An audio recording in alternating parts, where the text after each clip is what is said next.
to the September 5th edition of the Rockland Zoning Board of Appeals. Let's see, everybody's here, so we're not participating remotely. I would entertain a motion to open the public hearing. Make a motion. I got a motion. I got a second. You need to use the microphone and you need to speak up. Motion. Motion to open. Second. All in favor? Yes. There you go. Yes. All right. Does that work? All right. Everybody on this side of the room, you're all in favor of the project. I'm just letting you know that we already figured that out. So okay. All right. Here we go. Rules of the meeting. Y'all can't speak. This is only us. If I catch anybody speaking, you are going to be asked. You are going to ask to be to leave. I can't. We can't do it. There is no interaction. Huh? She can't hear you. Can you speak up? Maybe the microphone's not working. No, it's not. It's only for that. No, the microphone is for this, but you need to speak into the microphone. That microphone. You can't hear me? Nobody here can hear you when you speak in your normal voice down there. So that's why that microphone though feeds this so Yeah. that the camera gets everything. Right. They can't hear you, so you need to speak up anyway. Okay. Well, either way, y'all can't talk. We can't interact with you. There's nothing that can be said back and forth. If I catch anybody talking, I will ask you to leave. And if you don't, then we're gonna have a problem. So, very simple. All right, legal ad. Notice is hereby given that a continuance public hearing for deliberation purposes only will be held at 7:30 p.m. on September 5th, 2023 in the Rockland High School Lecture Hall, 52 McKinley Way, on the petition filed under Chapter 40B Comprehensive Permit by Shingle Mill LLC, care of Conoco, 41st Street, Bridgewater, Mass. 02324, to allow the construction of 236 units of residential housing, the project, within two 5-story buildings on approximately 29.33 acres of land located at 0 Pond Street and 152 Wilson Street. The applicant is proposing 25% of the units to be classified as affordable as per MGL Chapter 40B. The site is located on 0 Pond Street, Lot 13, Map 9, and 52 Wilson Street, Lot 68, Map 10. A copy of this application is available upon request electronically from the town clerk by dialing the phone number. I'm done. Okay. You guys ready? Ready? All right. First thing we got to talk about, and this is the big one. Not the big one, but regardless of whether this application passes or does not pass, I make a motion that they will be subject to the local conservation bylaw. Very simple. If we approve it, then they're going to be subject to it. If we don't approve it, then it doesn't matter anyway. So either way, everybody's been waiting to hear it. So I make a motion that they will be subject to the Rockland to the local conservation bylaw. I'll second that motion. Second that motion. All in favor? Yeah. Aye. Yeah, it's only us three. Sorry, guys. All right. I will make one quick comment. Please. The research that I have done, there has been other projects that are. Can you speak louder, please? Sorry. There has been other projects, not in this town, but in a surrounding community that is almost identical to this project. And that project met the wetlands protection bylaw. They were able to do it. Or they came very, very close to doing it if they didn't. But so I just wanted to put that on the record that there are things that can be done. All right, you're talking to us, right? All of them. Good. Everyone. Well, Talking to everyone. okay. All right. So, all right, so we got that. So that's taken care of. All right. It's pretty simple, guys. It's either yes or no. If it's no, we're out of here now. If it's yes, we're here for a while. So I would entertain a motion. It's either yes or no. We've done this for 4 years. It's either yes or no. Attorney Galvin, I know you prepared something. So what I'd like to just tell you, it's a little bit more complicated than yes or no. No, it's not that difficult. Well, it is, because if you're gonna deny the project, you're gonna need to explain why you're gonna deny Right. the project. That's So you don't wanna we know make a that. motion without just going through all the reasons you're gonna deny if that's the option that you wanna choose. We'll be here for a The while. other option is to approve the project as proposed, Mhm. or approve it with conditions. So there's technically three options that the board has. Okay, and I just want to make sure that that was clear. And I'm happy to explain what each one is and what the significance is to the board and to the town, so that the people that are here can also hear me explain that, because there are very significant differences, both in what the applicant will probably do and what our burden of proof will then be at the appellate authority, because if there's a denial, there's likely to be an appeal. And I apologize, because you and I have talked about this at length. Yeah, that's okay. All right, and that's why I see this very, very, very simple. Okay. Do you guys want to hear this? Because he is right. I mean, he and I have talked about this. You guys don't have the benefit, I don't think. I kind of prepared a draft list of conditions. Maybe we could just, it's kind of hitting on probably the highlights of 4 years. Maybe the board could, So that's conditions that will go along with approval. maybe, I mean, We can go along with the denial. well, the thing of it is, some of the board members might say, I don't like these conditions, or they might say, I've listened to all the conditions, and I don't think this project can be conditioned, but at least we go through the process of overturning the stone, so, If you want to, again, I have no problem. If the rest of the board wants to, I have no problem. I see this as a very, very simple question to answer. I agree, but Then if we It- want to approve it, then we go But with then, conditions. well, we don't necessarily, I don't think we're there yet. I think we should look at some of the conditions and make a decision whether or not we want to approve it with conditions, or if we think that these conditions can't go far enough to protect the town, then at that time, we make a decision as to whether to approve or with conditions, or say we have to deny it because lack of information or whatever, we can't. Whatever you want to do, I see it 100% differently. I see it as two answers. I see it as a yes or a no. Speak up. And if it is a yes, then we condition it.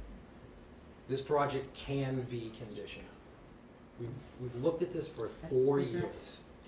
We've looked at this for 4 years. This project can be conditioned. It can be. It's very, very simple.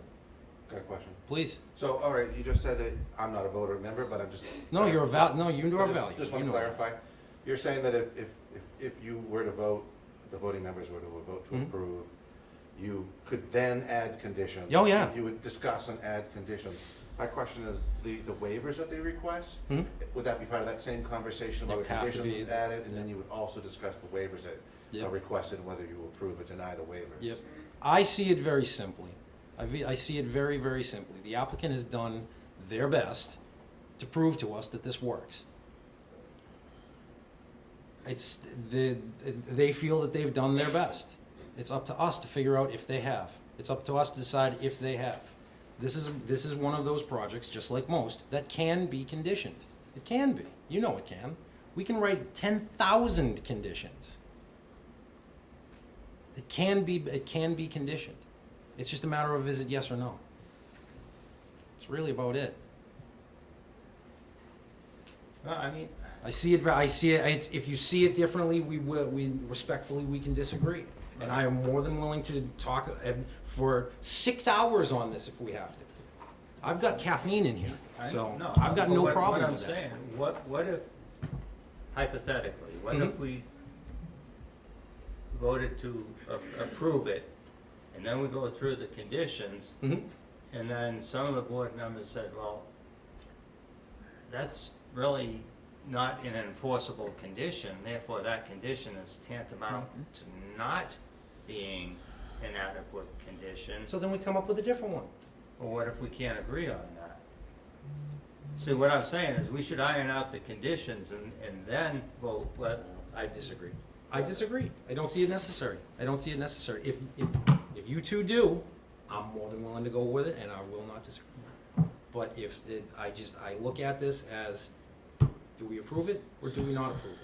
Well, We have a million reasons to not approve it. Mr. Raise it, please. I don't want to unnecessarily prolong the proceeding either, Mhm. but if you take a vote to deny Mhm. or approve tonight, you have to file that decision within 14 days. Right. So you want to have a discussion about these conditions probably first, and then see where you're at, okay? Because then you probably want to look at a draft decision before you take a vote. So if you vote precipitously, Mhm. just understand that you've made your next 2 weeks a living hell. Yeah. Because these decisions, whether they're approval or denials, are typically 20 to 40 pages, explaining rationales, explaining what's in the contents. Mhm. You haven't even looked at a draft decision yet because we haven't got there yet. Right. So, as much as I wanna see a vote and get it over with, and I'm sure everybody here wants you to also That's vote, my point. you can hurt yourself by acting too precipitously. So, what I would just suggest you do is, why don't you look at it hypothetically as an approval? Hypothetically, without voting an approval, discuss the proposed conditions that you might have, and then see where you fall as a voting board. And then, if you're not there and it becomes obvious you can't get there, then you can start talking about, rationales why a denial might be warranted. And then at the end, Mm-hmm. take your vote. I think that is the better way to do it. And that's we'll fine, your leave- counsel, I respectfully will go that way. I don't agree. I think it's very simple. After 4 years, everybody in here knows how they're going to. Ultimately, I can offer you advice. Mhm. It's up to you all to decide whether you follow it. I'm gonna, I think everybody knows where I stand at this point. I'm leaving Okay. it in, I'm gonna leave it to you guys. If you wanna go over this and go over every single draft condition, come up with every single other condition, and then say, can we do it? Whatever works, does not matter. Mr. to me. Chairman, Mr. Baker Jr., yes, sir. may I ask counsel a question? Absolutely.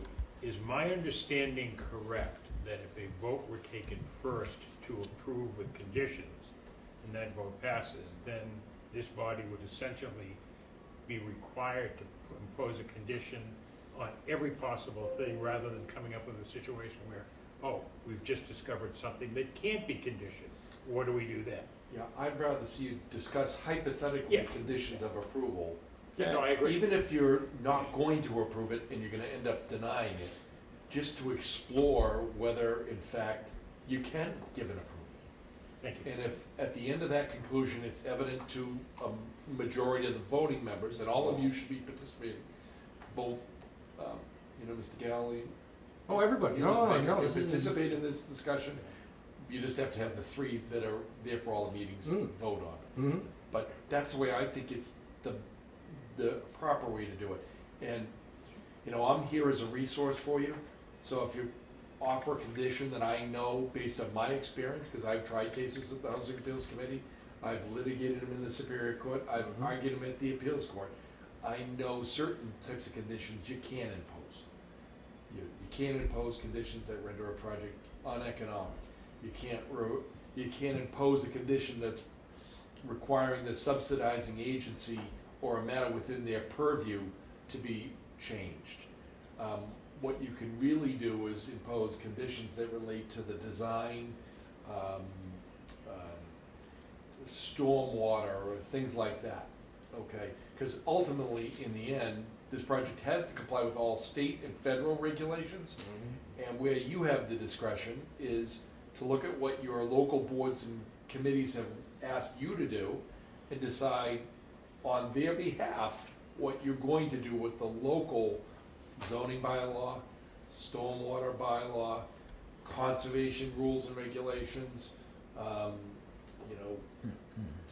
fees, things like that. All of that is within your purview. Mhm. You are, for all intents and purposes, all of the local boards as it relates to this project.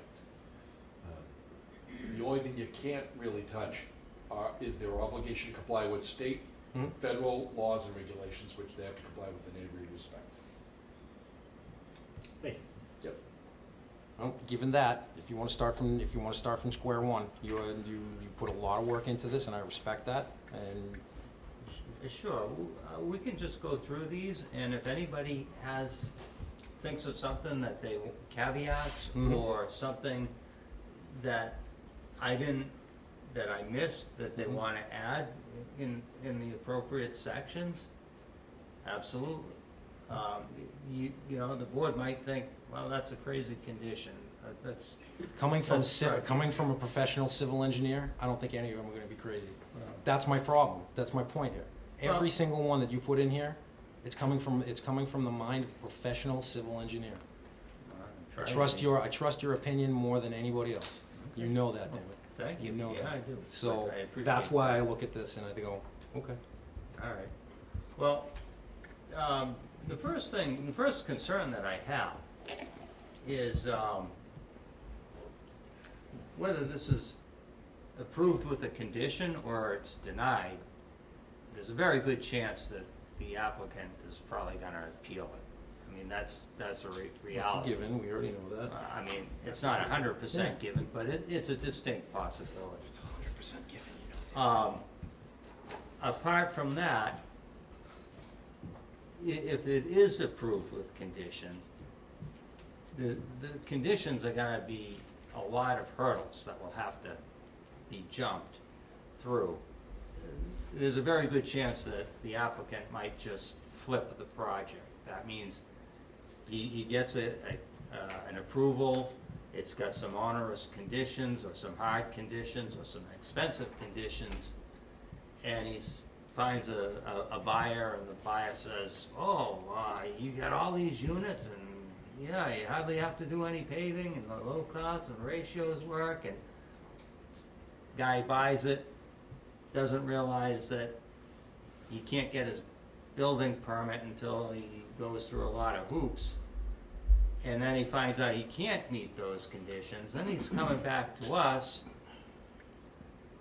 asking for forgiveness, you know, stating a hardship. I want to avoid that situation. What I would like to have is a condition where if the applicant sells the project prior to meeting his conditions, that prospective buyer has to come before the board and go through the conditions and understand which conditions are outstanding and have an idea of what's going through, so that we don't get caught in a place where we're feeling sorry for somebody who's begging for forgiveness, and now we're forced to make compromises with our reservoir or other public safety things. So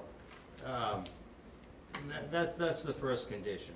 It just reads, if the current owner or applicant decides to flip the property and project prior to meeting all the conditions of this approval, he shall not transfer the project in part or in whole without first having the prospective new owner meet with the Rockland Zoning Board of Appeals to discuss all conditions of approval to ensure that he fully understands them and that he does not have the necessary permits to build.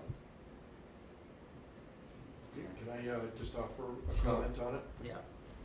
Yes, please. I think that condition is probably legal, okay? But there is a provision of the regulation 760 560512 that requires when a permit is to be transferred, that permit, the person has to come to the board, whoever the current permit holder is, and ask for permission to transfer it. And that is not deemed to be a substantial change in the permit. It is deemed to be an insubstantial change. And if you don't approve that transfer, they can appeal the simple question of whether that transfer is permissible without appealing any other aspect of the permit. So it's very customary, and I've seen it happen many times, that one entity will get a permit and it will sell that permit to another entity subject to approval of the board. And what they'll do is they'll write a letter to the board will have 20 days to approve the transfer of the permit, and if you don't take any action, it'll be deemed approved within 20 days. But your, I think, condition, Greg, I think is permissible, because you're just asking to meet the new person. I don't think that it adds anything to the expense of a project. And if the project is halfway through, obviously you could have Mr. Brennan in here, and Mr. Brennan would be able to make sure that the new buyer understands what's been done, what isn't been done. Who pays Pat's bill? Going forward, Mm-hmm. we have a standard condition that we've imposed in all prior approvals Mhm. that requires the applicant to pay for the cost of Mr. Brennan as a peer reviewer. He'll go out. So it would come on a- under that? Yeah, Okay. he'll come out on a periodic basis Yep. and tell you whether they're building this project in accordance with the approved plans and update you periodically on Mhm. how they're doing. Mhm. He'll also tell them whether they're doing something wrong and alert you to that as well. No, my thing is if all of a sudden he has to come to if he has to come to that meeting, Pat- does it all Pat- fall Pat under Brennan that? has come to past meetings and in 40B meetings in other town and Mhm. updated ZBAs on the progress of permits, and that's a very normal thing. As long as Never his seen invoices that. fall under that same. Never seen that That's even fine. appealed before. I mean, Okay. could it be appealed? I guess it could be, but, you know, Mr. Brennan's a very straightforward engineer that does a very good job and Yep. doesn't waste time or money, so I think that, your condition is acceptable, Greg, and I just wanted to kind of expound on it a little bit as to Okay. how it actually occurs. Okay, good. Thank you. Good, if I may. Yes. If this gets approved, Pat's gotta go out and do periodic inspections. Does the applicant have to have a account that's, has money in it? Correct. We will typically require, in another condition, the deposit of a reasonable sum of money that we get in advance of the commencement of construction that allows Mr. Brennan to review any final plans to determine whether it's consistent with your decision, if it's an approval. And then when the commencement of work starts, you know, funds his performance of work by your board. When that balance of the fund falls below maybe $3,000, we ask them to refresh that to maybe $10,000. So we're never chasing them for money. We have the resources to be able to pay Mr. Brennan for his services. That's considered a Chapter 44, Section 53G account. Thank you. Then, next conditions were for the protection of the Zone A for our reservoir. The owner applicant shall make the following plan revisions to ensure that no adverse impacts to the Zone A tributaries within the Zone A in the reservoir. Can you speak up a little louder? Yeah. The owner applicant shall make the following plan revisions to ensure that no adverse impacts to the Zone A tributaries within the Zone A in the reservoir. This is the following conditions.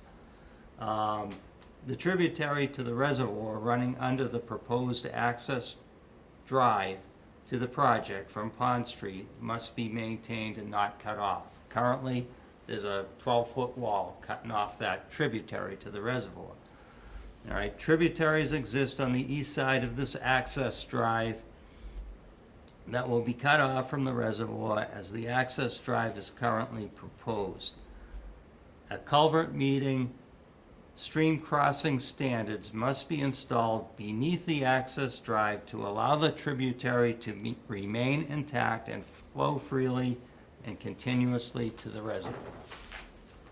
Just basically, we're asking for a culvert. We're asking for the culvert to have some appropriate design that allows amphibians, wildlife that is not necessarily confined to water courses, and this is all called stream crossing standards. And the access way, the causeway into this site, the wall is very, very high. It's about 10 or 12 feet high. So to ask that a culvert be placed in a tributary meeting, and this is all state regulations, stream crossing standards, to allow the wildlife to adequately pass from one side to another, that is a legitimate condition. The existing culverts, there's two existing culverts out there. I propose that those existing culverts that have been there for, I don't know how long, 50 years maybe longer, that they be removed and upgraded also to stream crossing standards, because they too are going underneath that access way that consists of a very high wall, in the order of 10 feet high. So, and again, that's a state regulation. That the revised plans must be submitted to the Rockland Conservation Commission and the applicable Massachusetts DEP agencies for review and approval. This might trigger an NOI or a revision to the NOI. That goes before the Rockland Concom. It also will come before us, and it will also go before the DEP. And that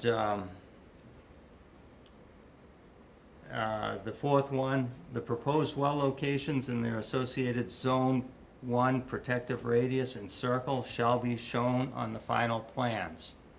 This information has never really been shown on the set of the 40B plans. The applicant has been pursuing the well since the spring of 2019, so in excess of 4 years. They have not gotten approval from the DEP. I don't know why it took them 4 years in excess and not have a couple of wells sunk, the pumping tests done, the water quality test done at a lab, and then that Zone 1 radius being plotted on a plan and being able to demonstrate that they have full control over that Zone 1 radius as prescribed by Massachusetts regulations. And it's taken them 4 years, and we don't know where that stands. So that information has to be ironed out, put on the plans.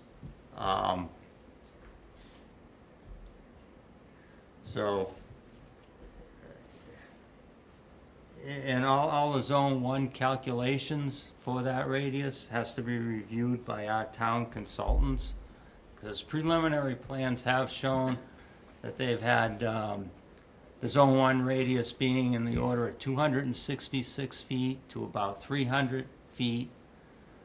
The water superintendent put out a report saying that that Zone 1 is in the order of 300, well, more than what, I don't exactly know the exact number, but it was more than what the applicant had shown on preliminary sketch plans, but they never put it on the official plan, or the plan that would be approved.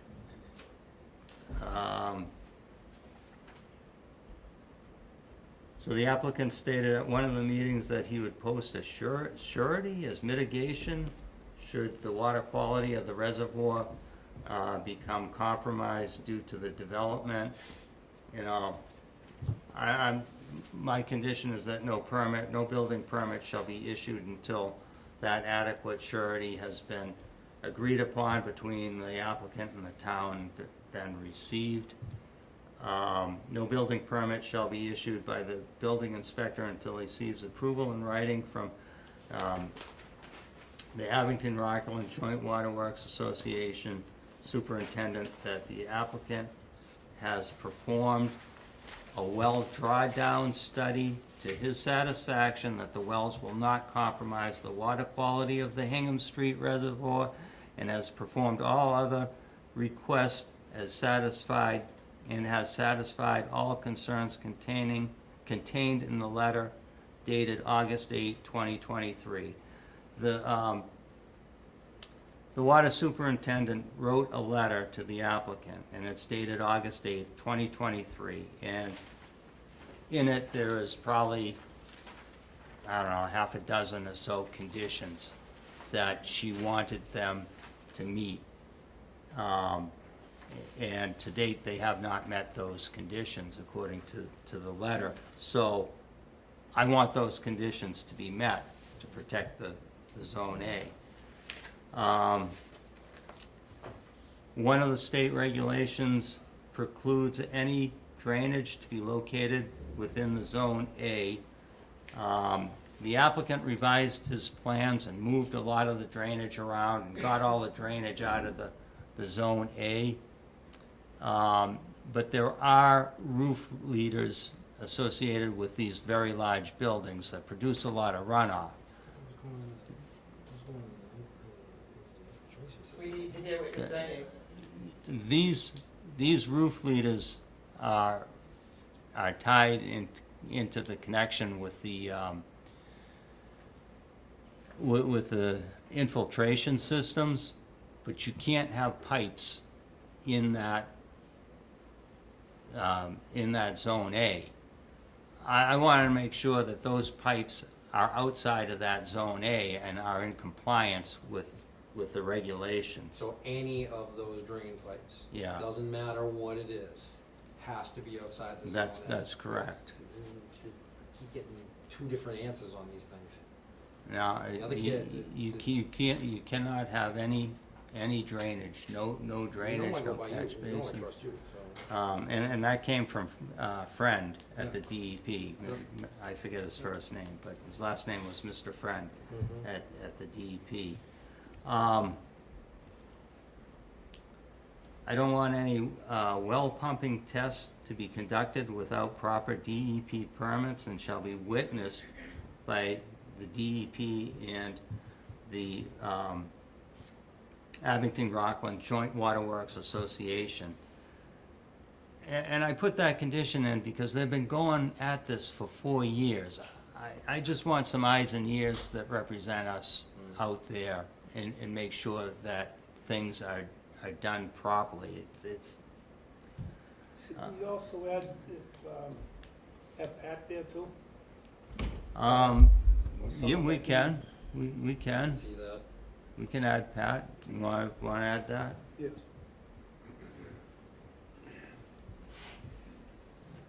And Pat Brennan is our consultant.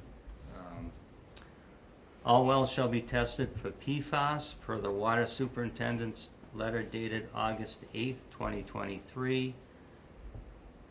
Here's the other thing. Apparently a preliminary, based on the reports that were submitted, a preliminary pump test was done on those wells out there, and they could not get the yield that they were supposed to get. So there's a provision in the regulations that if you can't get the yield, you have to have a 2-day storage of the daily volume of water consumption from the facility. That 2-day water volume is 75,460 gallons. I don't recall any of this coming up at any of the meetings. Maybe it has, but this is what I got out of the reports. That's a 2-day supply of finished water storage.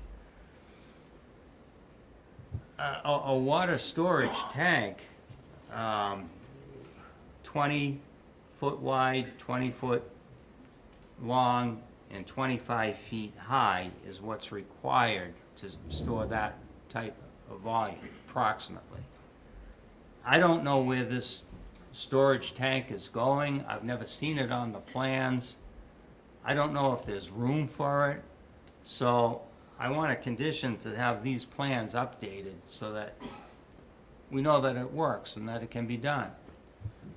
And where will it be located? Submit to the Rockland ZBA that proof the applicant has received coverage under the EPA NIPD's construction general permit, and this is for erosion control. And he's submitted to the Rockland ZBA a copy of this SWIP.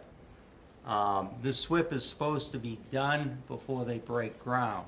That's the condition, that's what the EPA said. So I want no building permit to be issued until that proof of that coverage, of that EPA NIPD's permit has been obtained. And that's a significant permit, and it might even have to go back through the DEP.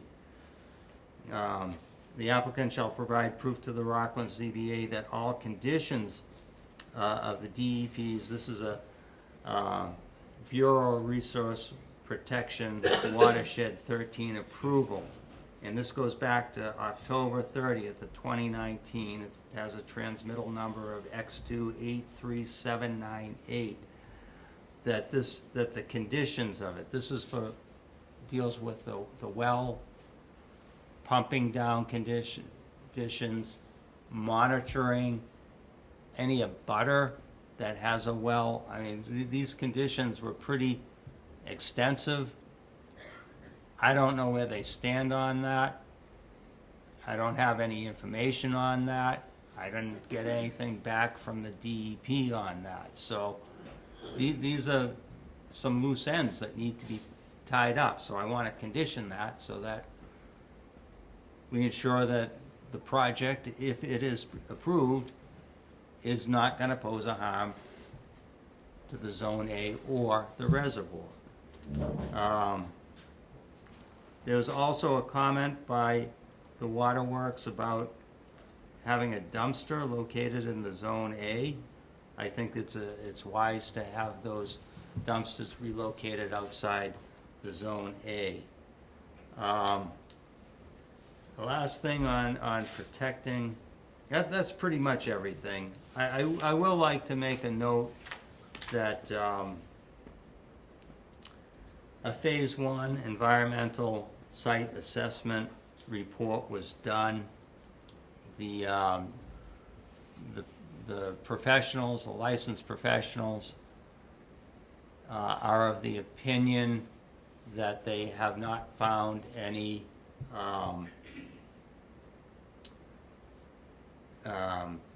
areas of concern.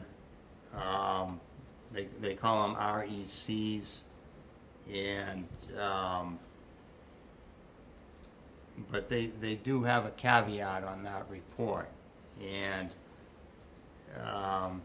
one of the things reads, the services did not include non-scope considerations listed in ASTM 1527-13, such as the presence of asbestos containing building materials, lead paints, polybiphenols, those are the PCBs, in building materials, biological agents, and then it goes on.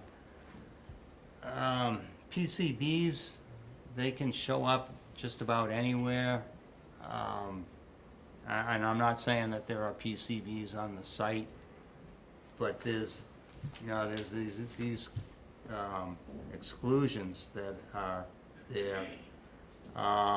They also go on to say that there are limitations regarding potential RECs on the site, that we cannot be wholly eliminated through the completion of this Phase 1 ESA services. So, Is there a condition in there that you're trying to put together? well, I don't see one. I'm just no, asking. Is that no, just notes? I just want it on the record. At one point in the public hearing, I asked the licensed site professionals if you could guarantee that there won't be an adverse impact on the reservoir.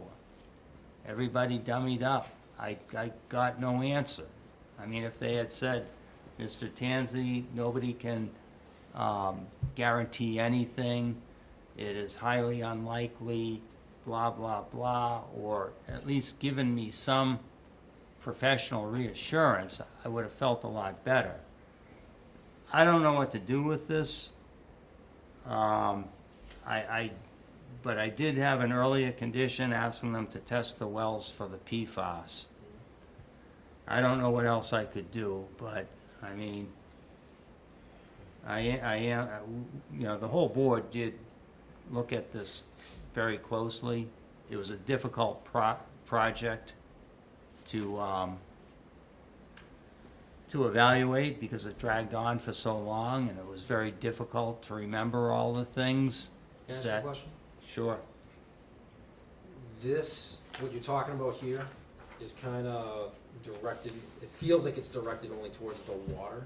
You were more I felt like you were more concerned that if they start digging things up, they're gonna uncover more and spread it more, and then you're gonna continue to go into the water. That's correct. Okay, so I just, like I said, I was just Yeah. wondering if there was like a condition that you were trying to get to. I, I wouldn't even know where to start. yeah, That's why I hopefully did. I mean, I don't even know how you would Right. condition that, except for Got a maybe. question?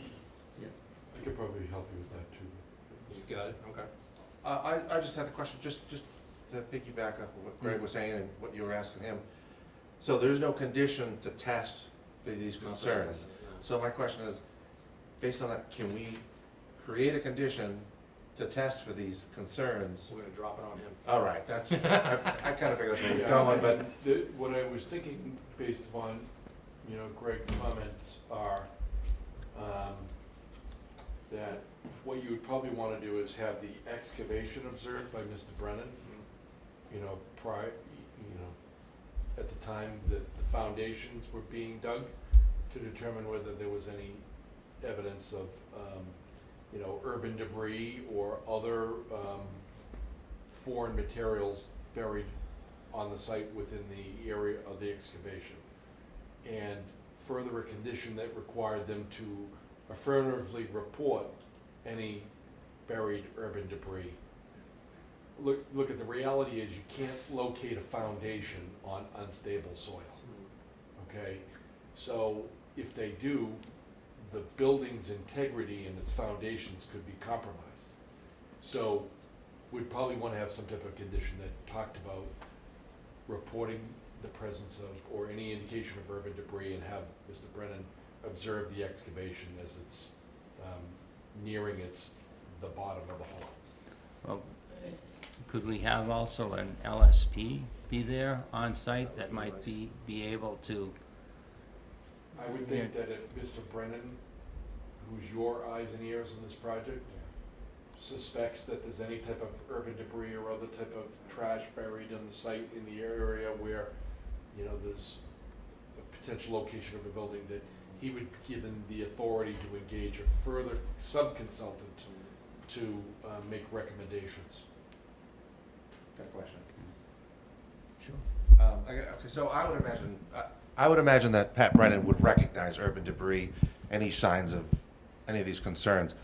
But would it be excessive when they're digging for the excavation of the foundation to have an automatic requirement that when they dig so far deep into the ground or at certain points to test randomly or at specific points on the property? I mean, like I said, I trust he would recognize visually.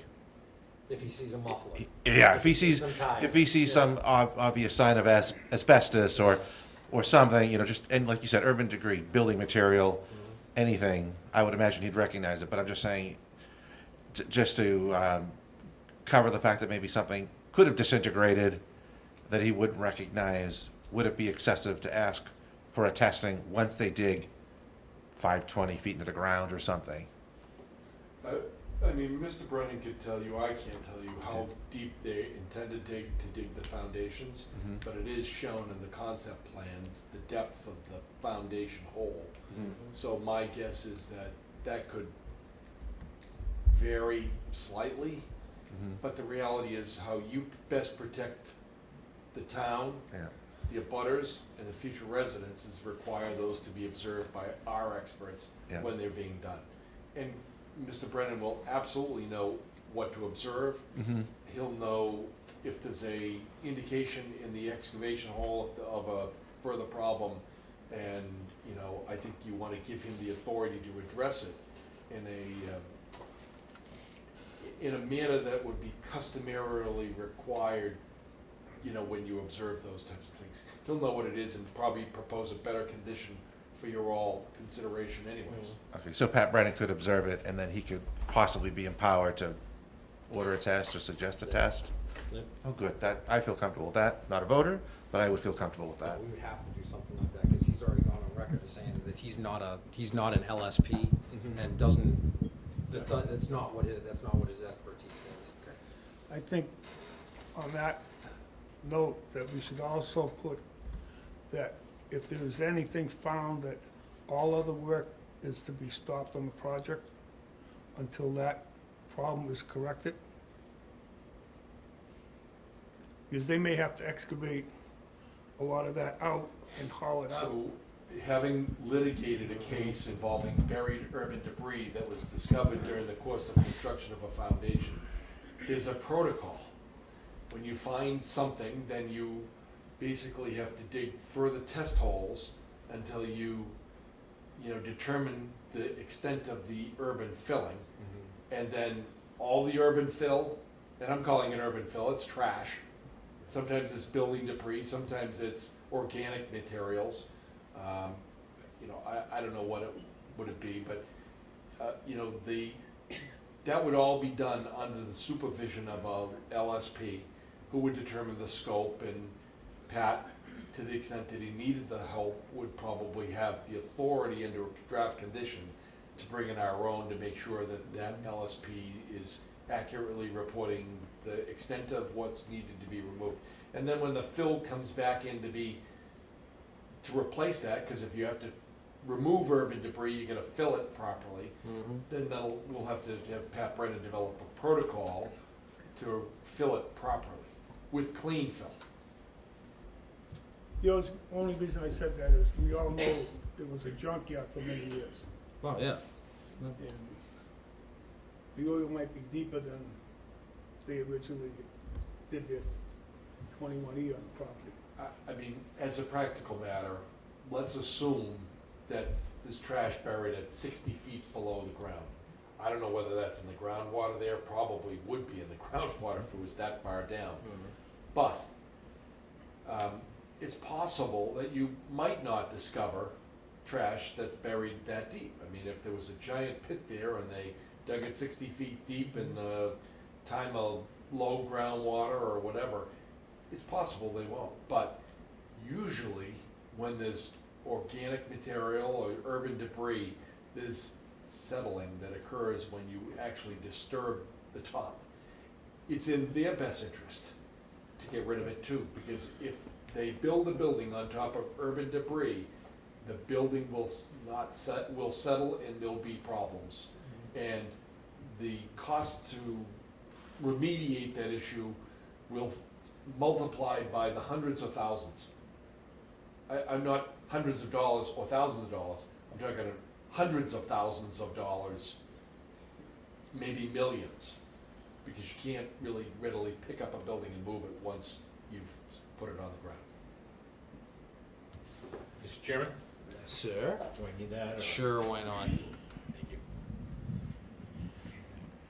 I think there's another issue that this discussion just brought up.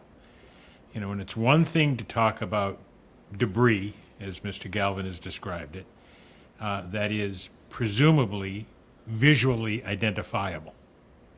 If there's junk underground and it's discovered, it can be identified, and I'm assuming there are established removal procedures to do that. But as Mr. Baker Sr. indicated, there were certain activities going on that property that involve things, materials, substances that are not necessarily visually identifiable. And given the proximity of the work to our water supply, if that material or those substances are not readily identifiable, it's not a question of remediation, but if those substances end up in the water supply, What is the remediation for that? Millions of dollars. If at all? If they And, even- and by if the time, DEP would even let them build. and by the time that stuff may get in there, and let's say that whatever testing is done prior to the start of construction doesn't identify these substances, but they are there, and the first time it shows up is when it's discovered in our water supply.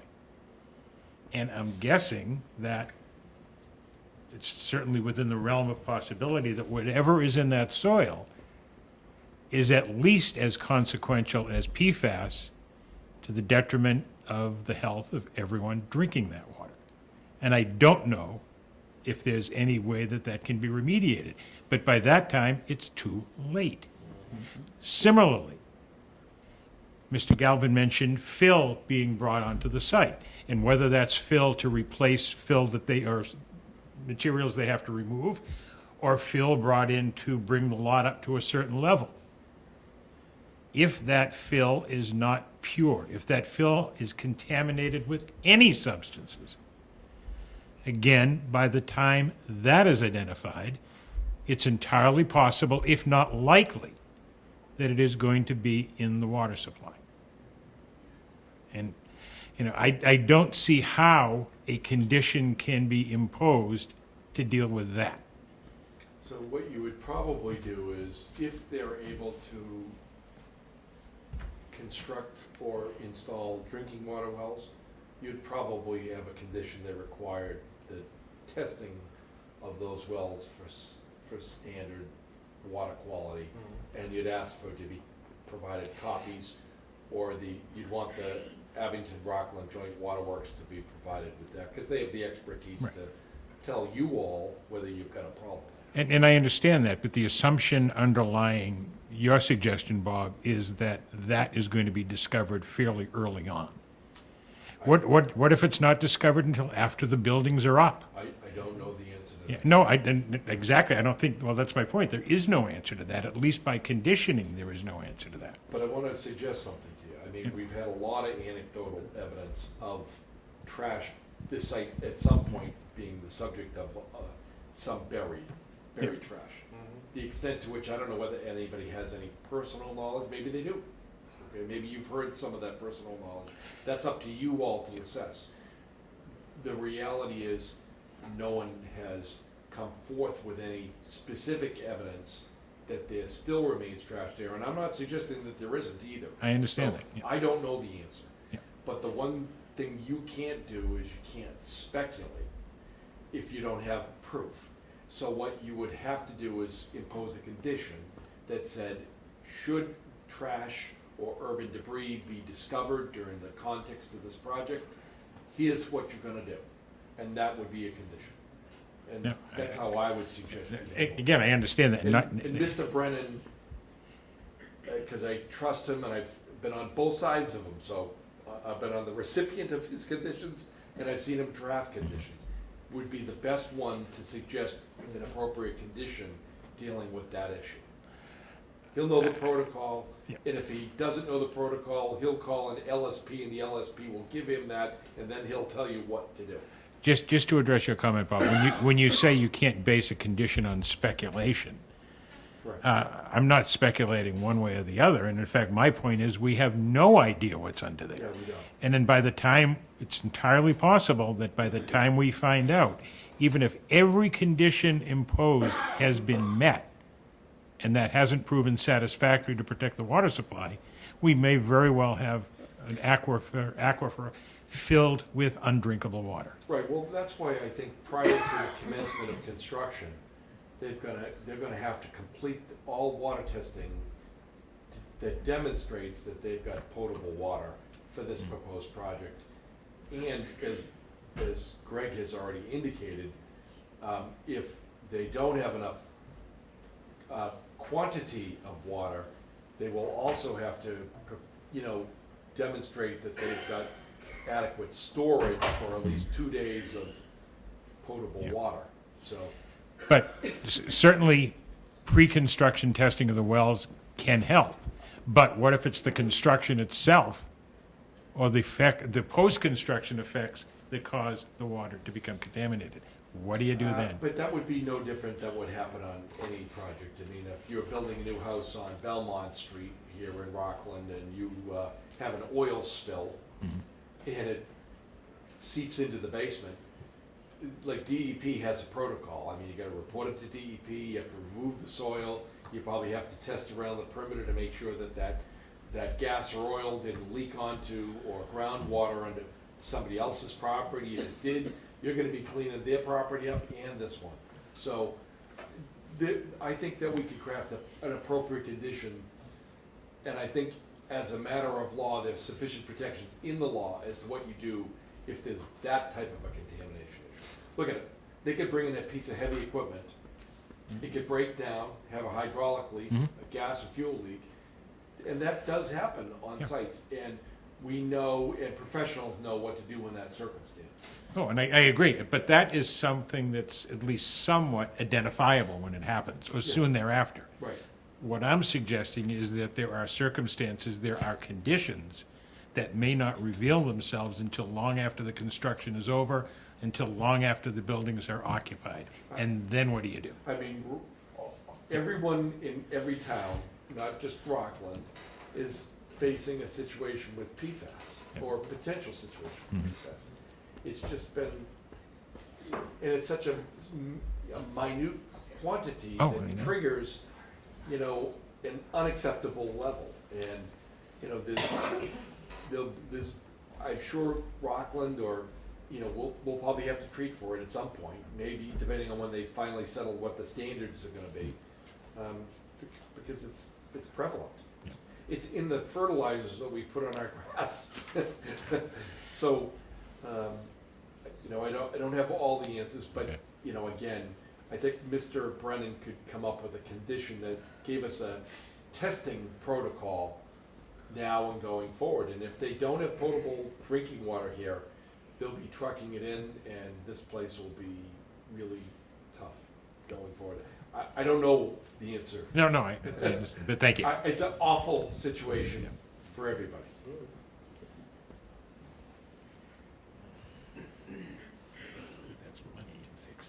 Does anybody remember what the new average depth of the fill that they were bringing in was gonna be? I know it was up to 10.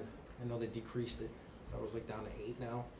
Does that sound familiar? I think it was Down to 8? Yeah. Guess what? They're not even gonna get that. They're not even gonna get to existing grade because they have to bring the whole thing up 8 feet. And even if a foundation is gonna go into the ground 8 feet, they're never even gonna get into the existing stuff. I think that's the intention. You bring it up that high, it solves the high groundwater situation. Right. It solves the fact that everything is coming from Pond Street and going down into the site. It now raises everything up like that. So that's I think that's part of the intention. Fill it up so much so you're not digging into if it is. It's usually, more of a factor of you have to get enough separation between the bottom of the stormwater facilities and groundwater. That's given, but the sheer fact is that they're never even going to excavate into the existing Which ground is- that's there. Right, they're raising the grade, so they have adequate separation between the bottom of the leaching facilities associated with stormwater and the groundwater, and they're elevating the site so that they don't hit it. No, I know. Believe me, I know. So when it comes to digging in, they're never even going to do it. You're never even going to know, other than if they drill a well, and they instantaneously hit a Volkswagen. You know what I mean? I don't know. They would have to excavate a little bit to get the tree stumps and the peat moss and all that Oh, okay, so off the 18. ground. So You 18. need to speak up. So 18. So 18 inches. Yeah. It's limited. We know that it's regardless. It's going to be limited getting into the existing. So hopefully, whatever they bring in, and we condition that, whatever fill that they bring in, there's going to have to be some sort of testing protocol that goes on. I know that Bob had already come up with one. We had for what was the last Concord one? Street. Thank you, Concord Concord Street. Street. We had it for Concord Street. Got a question Yes. So if they're only gonna maybe dig 18 inches into the ground Yeah, basically. and have 8 feet of fill above it, this might be a question for an engineer, or I don't know, but do we believe or know, does that mean that they're protecting that indirectly protects our water from exposure from whatever's buried underneath it? Or does it just mean that we just don't know what's buried underneath it because maybe water, We have no because clue. that's what I mean. But I mean, if there is something there Yep. in the world where, like you said, there's a Volkswagen with cans of motor oil in it that are all leaking under every square foot of the building, or even the parking lot they're going to build. Do we suspect that them only digging 18 inches into the ground and then raising the level with fill by 8 feet, does anyone believe that means that we're limiting our exposure to those contaminants, or does that mean we just don't know that there, and eventually water will seep through and then flow through it and into our water supply? I just don't know. From an engineering correct me if I'm wrong, but from an engineering standpoint, they're raising the grades strictly for the drainage system, to make sure that it all works, all right? If there was a septic system involved, that would be something too, but it's not. It's strictly just the drainage system, because it goes from Pond Street down into the site. So they're trying to make it go the other way, all right? Fill it up here so the on-site drainage system works, but make the road drain towards Pond Street. That's what they're trying to do. Now, are they unintentionally filling the site so they don't have to go into the clean dirt? I don't know. I can't say that. Yeah, that's like asking, is the applicant going out of his way to make sure that he's doing everything? You know what I'm saying? Right. So you really can't speculate there. I'm sorry. No, thank you. I appreciate that. Well, the bottom line is, we don't know what or if there's any, chemical, hydrocarbon, harmful substances. My concern is that this area used to be a junkyard, and it's within a Zone A of our reservoir.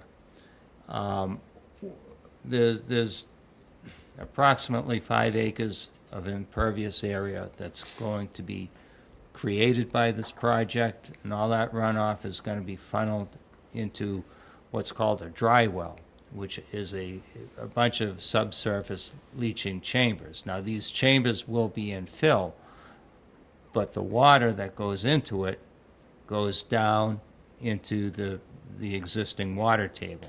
It even raises the existing water table below these dry well structures, and they're pretty significant underground structures too.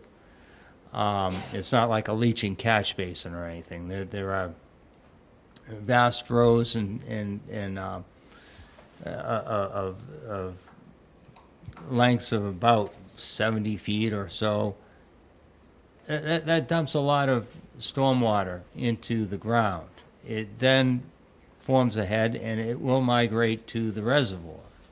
I don't know if that's going to have an impact, if that's going to increase any concentration of any type of substance into the reservoir. My personal experience, professional experience, a while ago, fill was brought in to a site. It wasn't in a reservoir, but the fill had some bad stuff in it. An LSP did some tests. They did some superficial tests, and they didn't really find much of anything, and it was believed that it wasn't much of a concern. But the LSP said a lot of these things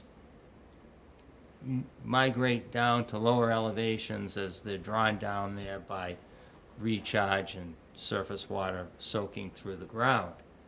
And they tested at a greater depth, and lo and behold, they started finding stuff.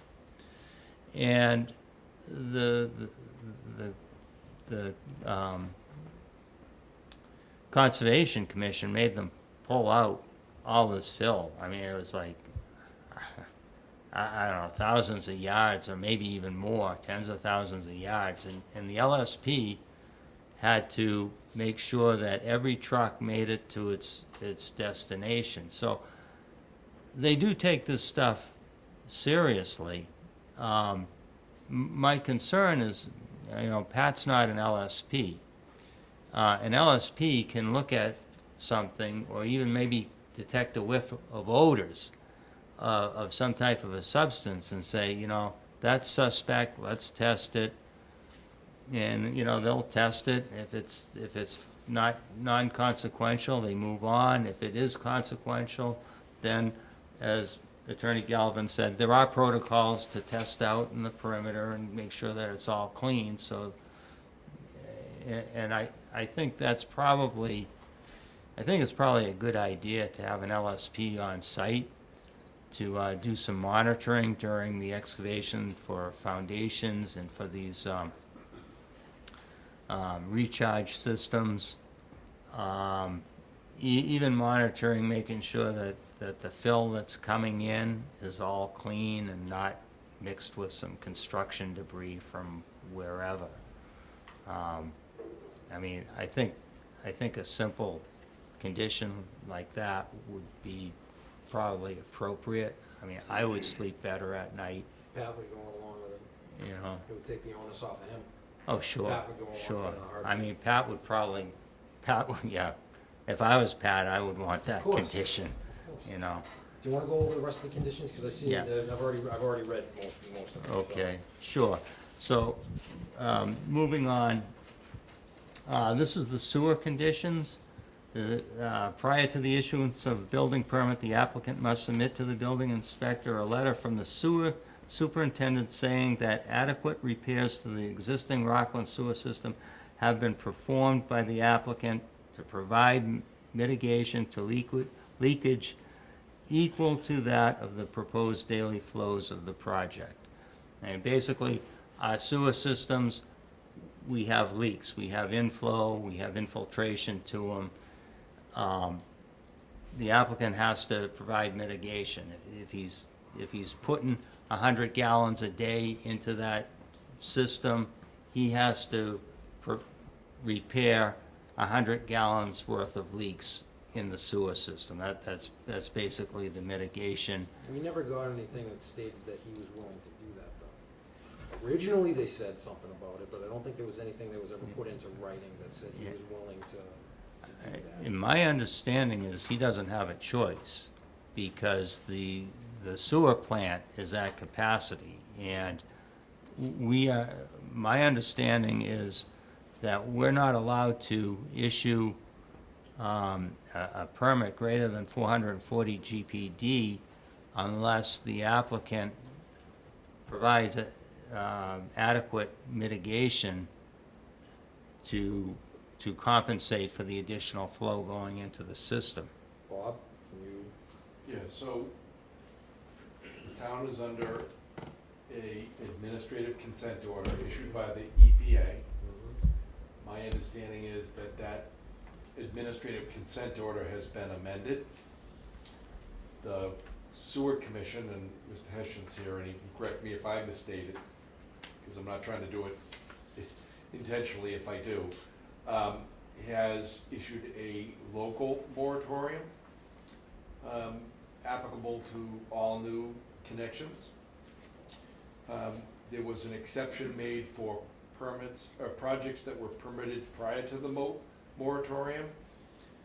In sum and substance, in order to connect prior to the moratorium, but while the town was acting under a consent order, was that you had to reduce the inflow 11 to 1 in order to connect. That was the only way that they could maintain compliance. Now, there's been any number of other measures that are going on. They're studying the future of the plant, and I can't tell you all of those details. Mr. Hesh would be the best person to tell you that, but the reality is it's a local moratorium. It's not an EPA moratorium, and minimum, they're gonna have to demonstrate the ability to remove 11-1, which is the requirement of the administrative consent order. It'll be up to your board whether to uphold or deny the moratorium. And at one point, there was a memo, I think, with prior sewer commissioners who are no longer in office, that I don't think the current sewer commissioners believe is valid.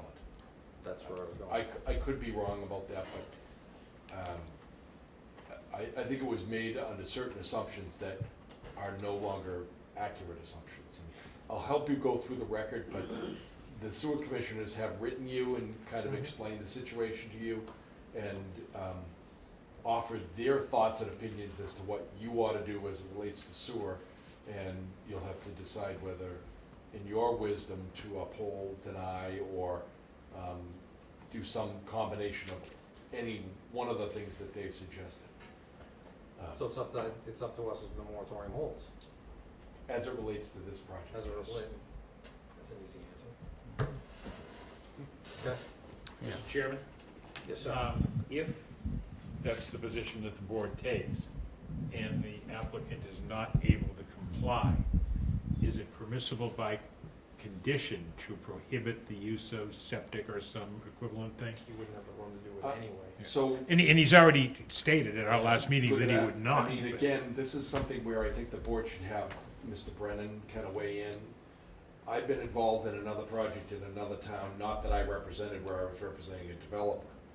And that town also had public sewer, and the applicant had to, at their cost and expense, perform an I&I study and identify ways in which their existing sewer system could be improved to result in the necessary reduction in inflow, and was required to pay for the cost of implementing those measures. It's possible that that's what you would hypothetically do in your wisdom on this thing, and I think we should ask Mr. Brennan, and I hate to keep on doing that, but he's the expert on this. I know that's the standard, it's 11-1. We're over capacity. When it rains out, I know we're well over capacity, and sometimes that creates downstream problems for the town of Rockland, and that's why the EPA's involved. So, again, they'll have to do an I&I study to the extent that we don't have one, and they will have to be obligated to implement that prior to being allowed to connect. That's like the best case scenario for them. Okay. But if they are unable to meet that, is that essentially the That's a end? problem for them. They Okay. may have to, Major problem. they could then have to redesign the project so that they could come up with the necessary I&I reduction in order to be consistent with the EPA administrative consent order. And however the condition, if it's appropriate for a We condition. wouldn't tell them what to do, we would just say, you have to come up with an 11-1 reduction before you can connect the sewer, and that has to be implemented before you can connect.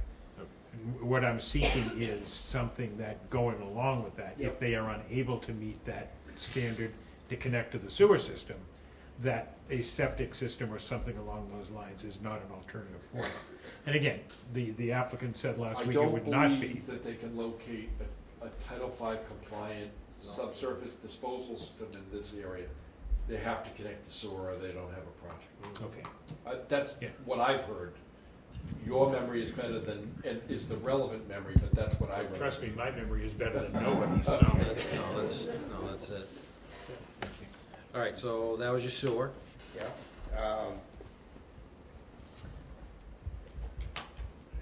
I'm sorry. There's also a different aspect of the sewer. They're trying to reroute the connection outside the Zone A. They're trying to acquire some land, but the other routes it right next to a wetland that also contains a vernal pool.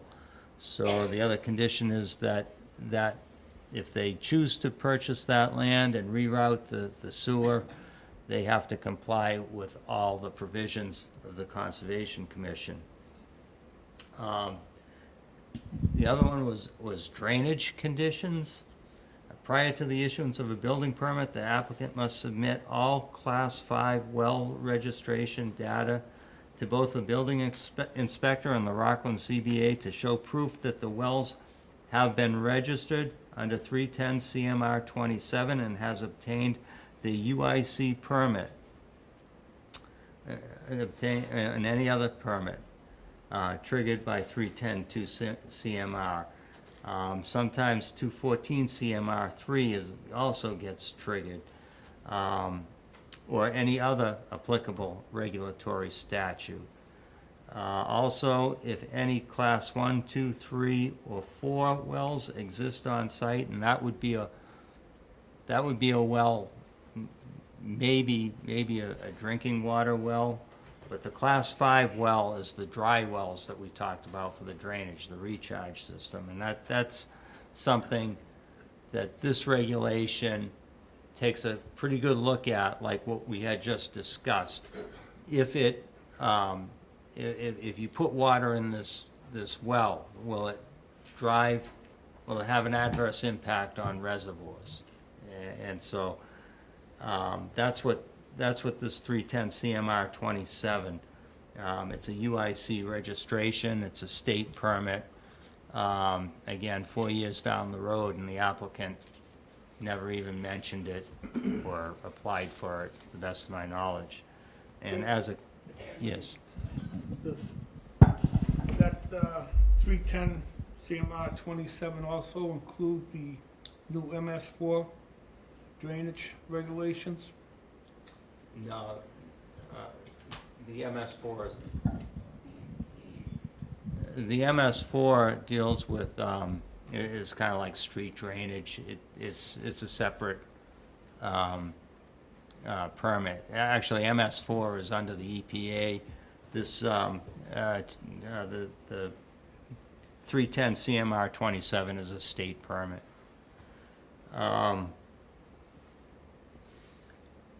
In that any consultant review expenses shall be borne by the applicant. That's pretty much a given. I didn't see any soil evaluations that were performed in the locations of 2 of the subsurface recharge systems. They were D and E, labeled systems D and E. Per the DEP Stormwater Handbook, you have to have, you should have 3 test pits, soil evaluations done in that area. They moved these, they did test pits in some of the, in the areas of some of these recharge systems, but they moved them all around. And in 2 of the locations, I didn't see any test pits. So they're gonna have to go out, do test pits, and have them witnessed by Pat. There's also, Mr. Rosa, I don't need to interrupt. The selectmen have asked me if I can come back to their meeting for a couple of minutes, so I'd like to walk over and I'll come back, if that's all right with you. Did you want me to hold your hand over there, or? If you want. You have to, every, you you have every, no, please take off. We're just going over these, and did you get a copy of these? I have not seen those, no. Do you have another copy to give to Bob? You could just email them to me tomorrow. It's not a Okay, big do deal that, for yeah. tonight.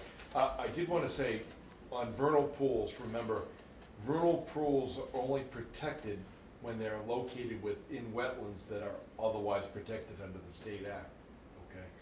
And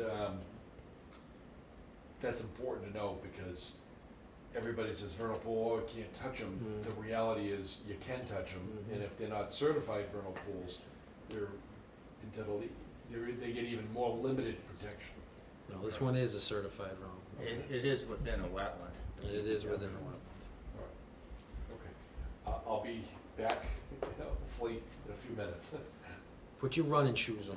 It takes 4 minutes to get there. Nice. I'll be back. All right, where were you? So, the next condition I've got is livability conditions. Our 40B consultant, very, early on in the project, like about three years ago, she was, she had a lot of comments about the lack of amenities, outdoor recreational amenities that this project has offered. A while back, during the middle of the project, the proponent had an outdoor recreation center. He is now not proposing that recreational center. The building really does not have any real outdoor recreational facilities. It's got some grass strips or whatever, but nothing of any type of substance that a facility like this should have. A lot of facilities like this facility, and I can just, if you would bear with me. They have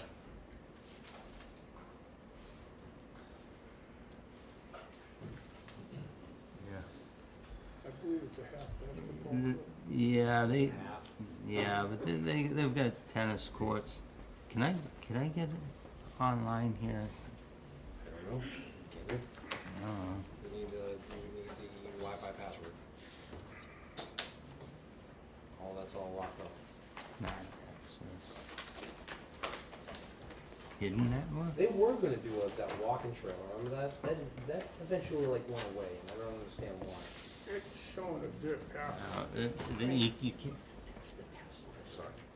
for, I thought that eventually went away. is this Wi-Fi? Yeah, that's the Wi-Fi password. The hidden network? Should be other from the network, I think. It's showing a small playground. Yeah, and that, I knew that, but what happened to the path that was supposed to be out here? Remember they were gonna do a giant walking path? It randomly went away. After Jones Street left. See, there's your playgrounds. Yeah, that ain't no playground they put in, that's for sure. That was the path. that was- Yeah, see, but they Yeah. never really talked about it ever again. I thought there was a basketball Is it- court over here. I don't remember Is the it just basketball court, this? I remember the playground. And that? Yeah, it's all one word. So there's a caps, and then yes, is capital G, but that's a dash. That's all one word. Alright. No spaces, anything aside from that.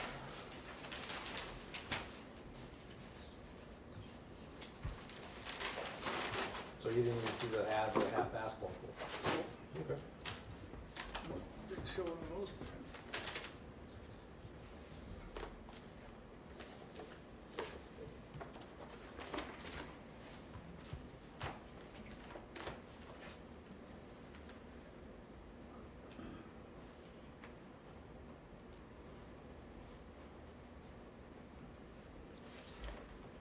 Okay, so up on my screen here, I've got two projects. One, you can see that the bar buildings with an L shaped, and it's a sister project to this project. It's got the 5 floors. It's got a park and ride place right down the street, just like we have a parking ride here. It's located at the intersection of 495. Here's an intersection here in 24. It's 495 and 104. And 104 and 24. So here's the project here. The buildings, the settings, No, they're the same. she's trying to get you to turn the camera. No, we're not doing that. We're not doing that. This is for us.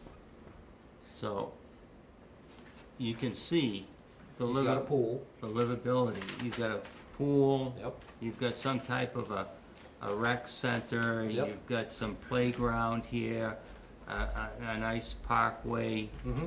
thing, amenity. I think there's a dog yard here. Okay, It so, looks like so they- what you're commenting on is the lack of livability appointments that. Right. Okay. Right, and then, again, it's not just that one, again, this one, Mm-hmm. you can see the same thing, a Oh, yeah, the whole courtyard. courtyard. And they've got some outdoor, other recreational things. We have So he has, nothing. so he has nothing, okay. So, and I use that as a comparison, so, I mean, they gotta do more than what, nothing doesn't cut it for me. Well, again, it just got, not in their defense, but we found what, 2 little playground areas? One, One, alright, so One. one little playground area. it was like 3 swings and 2, Okay, so just so we can make a comment, so we've got one little play area. There was supposed to be that walking path out the back. It was supposed to be, but that kinda like disappeared. it was for dog walking. Yeah, and pedestrian walking, I mean, it was, Pedestrian walking. it was decent sized, I remember it being decent sized. It came out by the hotels Yeah, and then back around to the project. I thought that was good, but they never, They took Yeah. out some of it, and then some more, and then some more on the final plans. but yet it's still kinda shown, you know, as an entry to it, so I don't, so you're right, I mean, there is no. No. Living amenities. So is there a condition that you wanted to throw to that, or just make Yeah. a comment that we can try and come up with one? Yeah, we gotta make a comment with, there's gotta be some livability, some legitimate amenity, Outside, just. outside amenity. Outside amenities, 'cause, Yeah. and remember, there was gonna be a movie theater, there was gonna be all kinds of inside stuff. It was gonna be a common, building. There was going to be, they took that out, but they also said that what they were gonna do was they were gonna take what was in there and kinda disperse that through the 2 buildings. Yeah, they put climbing walls and stuff to cut the number of building, units down. Exactly, I know, again, he said, and that's what they said, so I mean, there's inside stuff, I agree with you, there probably should be a little bit more outside stuff. Can you put a pool in a zone A? They I can put on doubt the it. roof. And that's 6 stories. Well, then if there's a fire, they just punch a hole in the. No, you're right. And That then- would be cool, though, that would be cool. All right, you got a snow storage conditions? Yeah, per Fire Deputy Thomas Haney's letters on record dated November 2nd, 2022, and July 26, 2023, the applicant shall provide a snow storage plan to the ZBA for review and approval prior to the issuance of the building permit. Snow storage shall not be in any public or private way, shall not be plowed to a height in excess of 3 feet at turning points so as to obstruct adequate sight distances, and shall be capable of storing on-site snowfalls of up to 12 inches.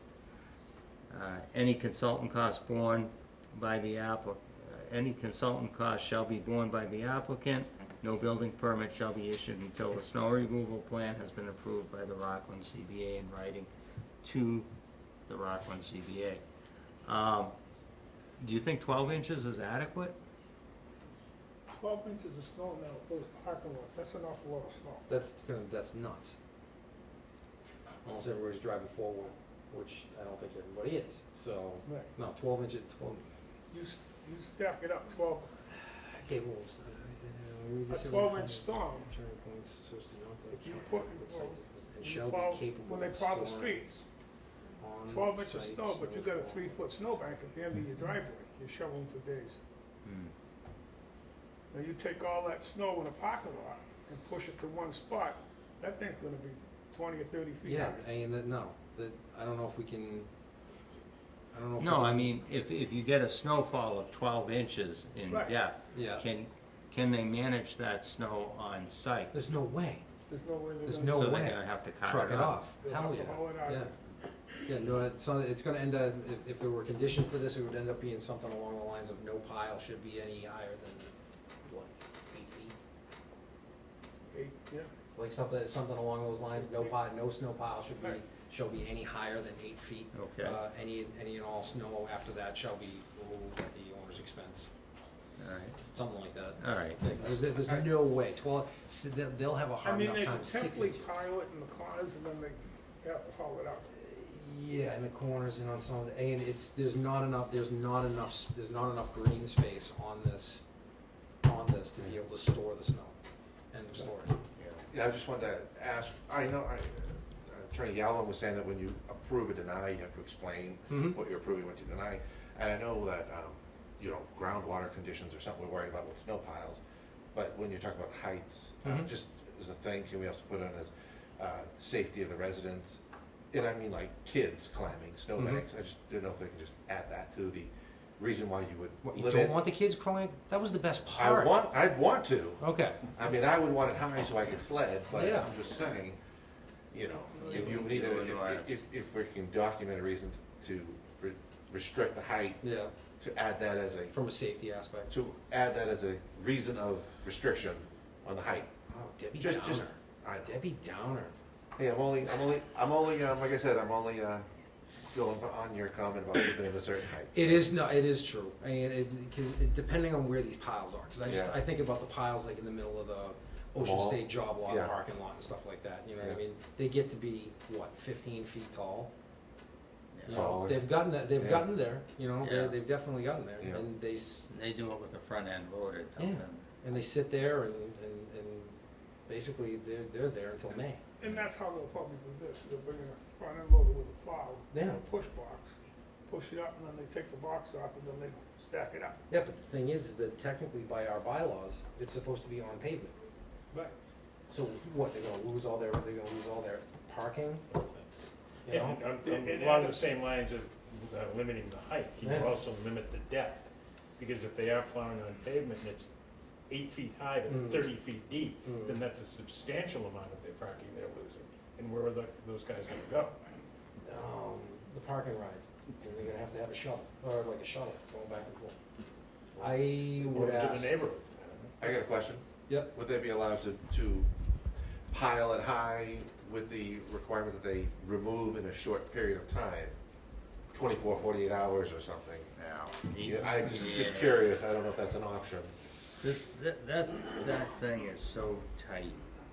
It's coming down to they cannot store it on the grass. Right. They have to store it on pavement. Mhm. If they store any of it on pavement, they lose parking. Okay, so they could build a tennis court and then store it on the tennis court. That they could do that, they could, Yeah. I mean, that is the truth, but, Yeah. you know, technically, it But would they have to would be. have to have a separate drainage system to catch any salt and sand that's coming off the cars. That would end up being a like a storm scepter or something. Well, I wouldn't, Some sort of treatment, pre-treatment. I wouldn't recommend I would recommend the condition saying that at a minimum, the snow storage be outside of the zone A. Okay, so we all know that one is going to take some serious time to talk about. Plus, I wanna talk to Dave, I wanna talk to Taylor on that one.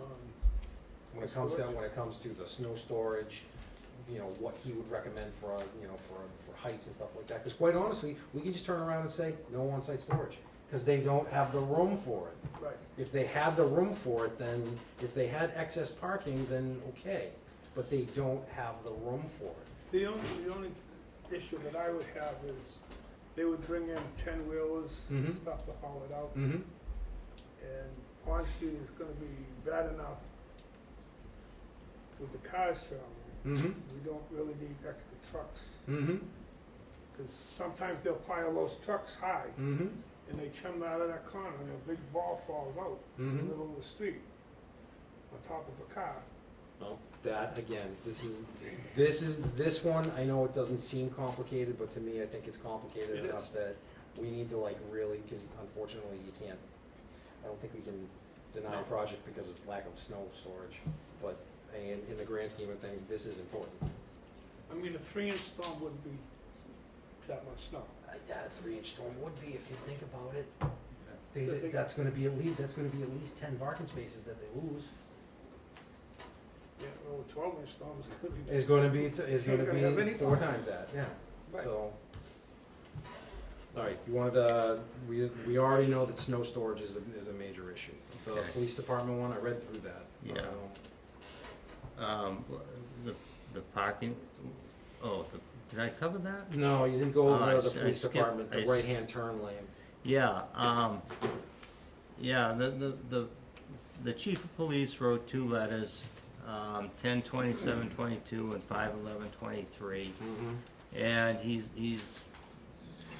very, in his letter, he's adamant that a dedicated right-hand turn lane be added on Pond Street, turning into the complex, traveling south on Pond Street. And a sidewalk on the west side of Pond Street be constructed, extending to where the existing sidewalk ends. So in other words, the sidewalk Yep. connects. Two issues. Number one, they'd have to purchase property from Home Depot, that's number one. Number two, they would have to substantially fill the wetlands. How would they, why would they have to purchase property from? Because there's not enough room between the edges, between the edge of the paving right now and the property line. It's not centered in the right of way? No, it's favored. It's favored just because that, it's favored this way. There's not enough, they've already done this. They've already touched on it. There wasn't enough, they're saying there wasn't enough room. That you just had? So what the police chief wants, see this sidewalk? Yeah. Where's the dedicated turn-in? He wants the dedicated turn-in right in here. Yeah. And then, See, because this is what they're providing. They're providing, you come down here, They and for just- whatever reason, you swerve in here and you come out. no, They're no, just- you- They're no, just restriping the road no. Well, they got some, well, and adding striping. they're, They want it widened, that thing for right turning and a left turning.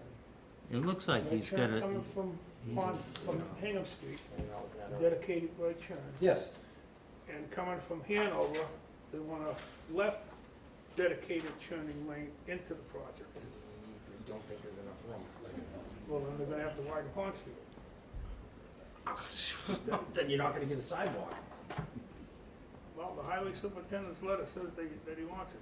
I understand that, but the problem is that up until I guess recently, when they said that they couldn't do it because of the width, nobody really looked at it. I've been saying this from day one. There's not enough room in the width of Pond Street to be able to do what they wanna do and still maintain sidewalks. You're looking to basically create a 3-lane, if not 4-lane road. Three, all right, one, and the center's gonna be the suicide lane, basically. You know, there's not enough, there's horizontally not enough room. But we also moved the sidewalk. Moved sidewalk variation from Wilson to Pond Street. And Right, because he go wants the, from Wilson Street to Turner Road. right, highway There's no- superintendent, right. the There's highway no sidewalk on Pond Street. that connects to Wilson. Right. Right, so So they have to that, go through he Wilson. can make, that, based on what I saw on the plans, they can make that happen. Horizontally, they can make that happen. The problem is that the turn-in lane, there's not enough room to be able to do it. To have a dedicated turn lane and a sidewalk. They're gonna have to substantially fill the wetlands, to potentially buy property from Home Depot. I don't know if we can I don't know if that's conditionable. well, look at this rock. Should that wait for Attorney Galvin to discuss? At least to talk about it, yeah, I don't know if that's conditionable or not. This is the Home Depot turn-in. It looks like they're showing a sidewalk here, and it looks like they're showing some type of a retaining wall to here. No, it's the guardrail that's there. Well, what's this? Isn't this the guardrail? Okay, so maybe it is a retaining wall, but you remember, that's No, all there's no on, retaining wall there. I think they're proposing it. Oh, I think proposed. they're proposing, it doesn't say the plans. So So- yeah, okay, so I can see that. It looks like they're proposing the sidewalk. Right, Well, I don't know. See, that's where it gets funky, but- It gets funky here. mhm, Mass DEP does not want, DOT does not want sidewalks on Pond Street from Hingham Street. so that's done. We've already, the state's already Right. saying that they don't want They it, so I'm don't not, want it. we can't touch that. But the highway superintendent already talked to them about it. And in order to make the secondary, the dedicated turn-in lane, well, maybe because we're not doing a sidewalk now, maybe there is the room to do it, but it's still, Push the guardrail back. you gotta, yeah, well, yeah, you push the guardrail back and stuff like that, but that's still a retaining wall. But that's only a 5-foot sidewalk, I mean, even a half a foot for the curb, I mean, that's still not wide enough for a turn-in lane. No, it's not. You'd have to put the wall on the right of way. Right, I know, but But that also means that you're gonna be, look at all the wetlands you're gonna be disturbing too. Look at this island. I know. I mean, you come down here, and now it forces you to curve in and out. Right, that's What- why I what's- don't like it. I don't get it. I don't get it either, that's why I've been saying from day one, it's not gonna work. The plans are showing just striped. Striped out island. Yeah. Yeah, and Greg said, and what Greg is saying, the way that they're doing it, they force you in this way, but they force you like almost way over, see the bump? Yep. It's just, it makes no sense whatsoever. There's not enough room to be able to make a decel area. That's what everybody's trying Coming to from have. Hingham Street. Right, coming from Right. Hingham Street, that's what everybody's trying to make up, a decel area, so when you're trying to get in there, You can have a right turn, right, and the traffic can still flow towards Hanover. there's not enough room to make a dedicated No. turn-in lane, we know that. You're gonna lose any and all sidewalk on that side, which isn't necessarily a bad idea. And it would have to be that would have to be completely redesigned, at least, Back to, right, back to the Home Depot back entrance. Right. It would have to be redesigned. If you wanted to make a condition that a decel lane would have to be designed and constructed, minus the sidewalks, because I know what you want, I know the police chief wanted it, DOT doesn't want it, so we kinda got a balance there. But if we conditioned it to make a decel lane, in both directions. I don't think you can do it in both directions. One coming from Hanover, one coming from Hingham Street. It would be a suicide lane coming from Hanover. They got it already in the plan. So what they One want? from Hanover. This They don't have No, they one coming don't. from Pond Street. well, this isn't. No, I know, that's just the I think Bob has the update. They have a, this here is not actually for turning in there. This is for turning down Longwater Drive. There's no. Right, so turning- they have no, so there is no decel lane. Right. But they're showing this. And it's What page is that, Bob? 20. 20, 20? yeah.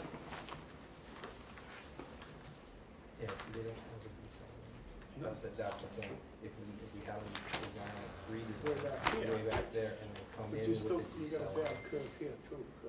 Oh, yeah, but I mean, even, it can be done, if it comes They down could to. move the road over this way, onto this property, because this is on Mass Highway roads. All of this land Yeah, over here. you can't take it on different property. They'd have to get permission. Yeah, they would have to get permission to do it, but the Well, third. this side is almost full. There's a small section. So down here. it still comes down to. But I'm you not, could I'm not here to design their project. Oh, and I know we're not, but it seems like we're smarter than their engineer. Well, Why couldn't they do a little bump out bypass lane to, They could, but and then have a little decel lane? it is possible. If we have to waive the whole sidewalk going to Pond Street that the police chief wants. we can't do that. What's more important?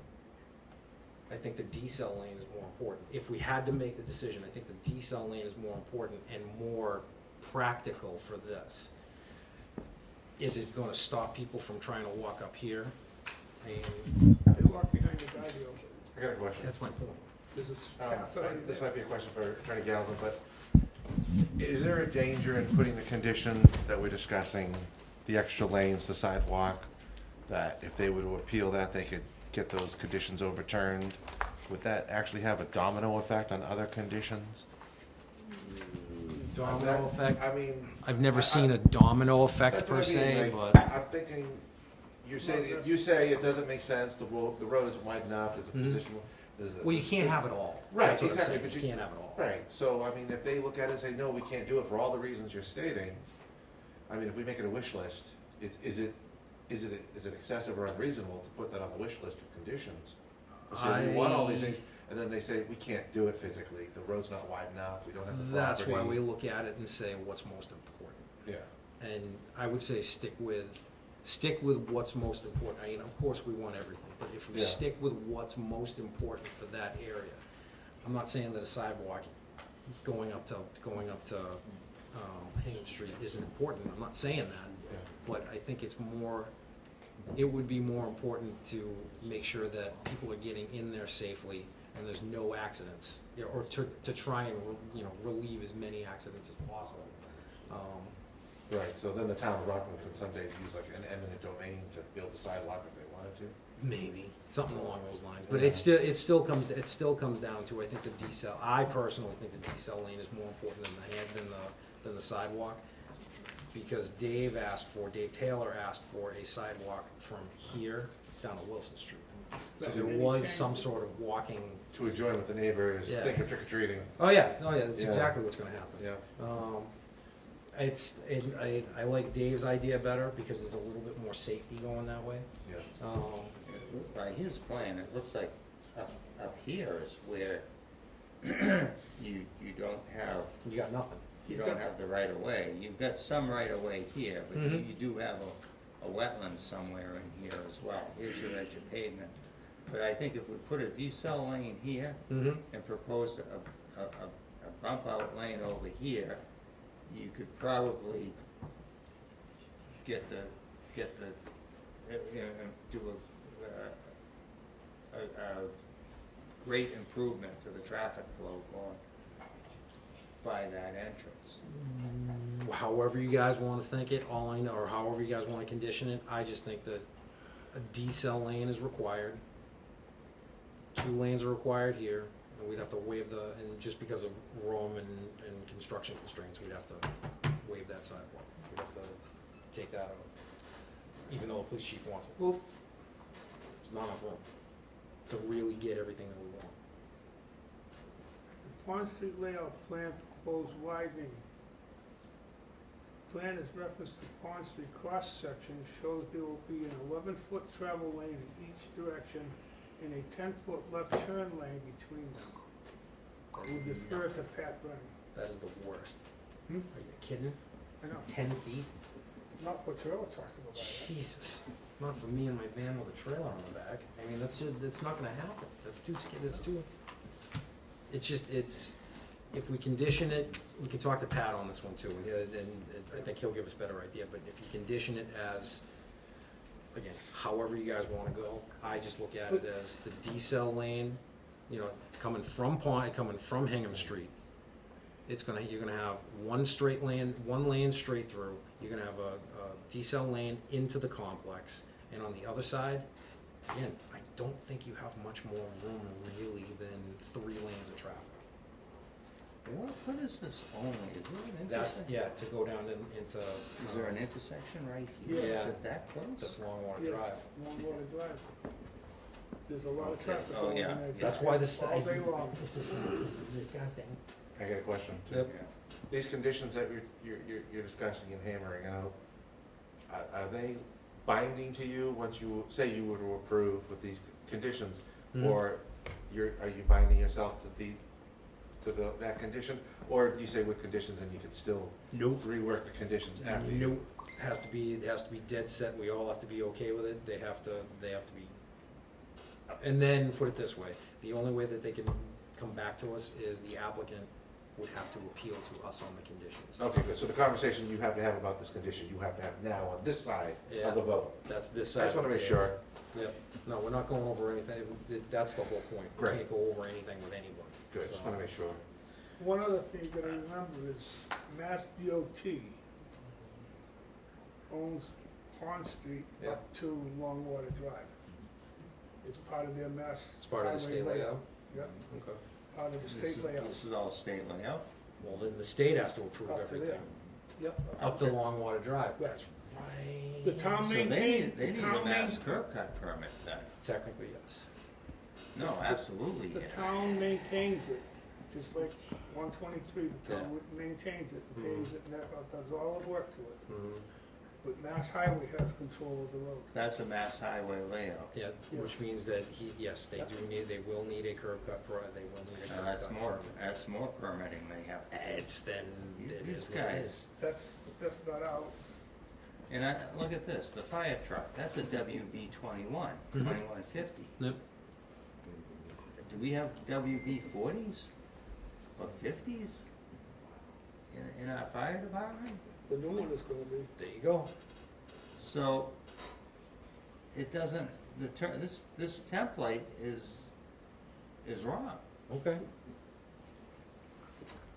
Then we make a then we make a condition to redesign this to match the list of trucks that we have.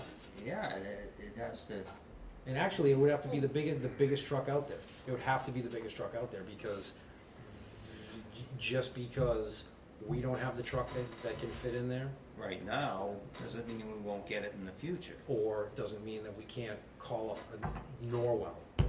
Yeah, Right, neighbors. Exactly, because we've been doing, I've been talking to Heaney about this, that we've been doing this all over, we go to other towns all the time, so. All right, tell them to have them redesign it to match the biggest truck out there. that's a small wheelbase. I know that there's, Oh, yeah, it's I only know that a two- that's only an WB-40 inch, it's way small. That's only a six-wheeler No, base that- truck. That's 21 It's feet. 21 feet. That's a 20 scale. We get WBs 50s, 40s. And then whatever the largest truck is that would need, and that's a ladder truck, right? Yeah, Yeah. Yeah, but it's still, yeah, it's not it's still the one piece truck, it's not the, I don't know. Yes, it's still the one, okay. That's a one-piece truck? It Yeah. looks like it's an Arctic. Well, no, maybe it's not. Maybe it is a one-piece. Yeah. So it's whatever the biggest truck is, have them put in a condition to redesign it to whatever the biggest truck is.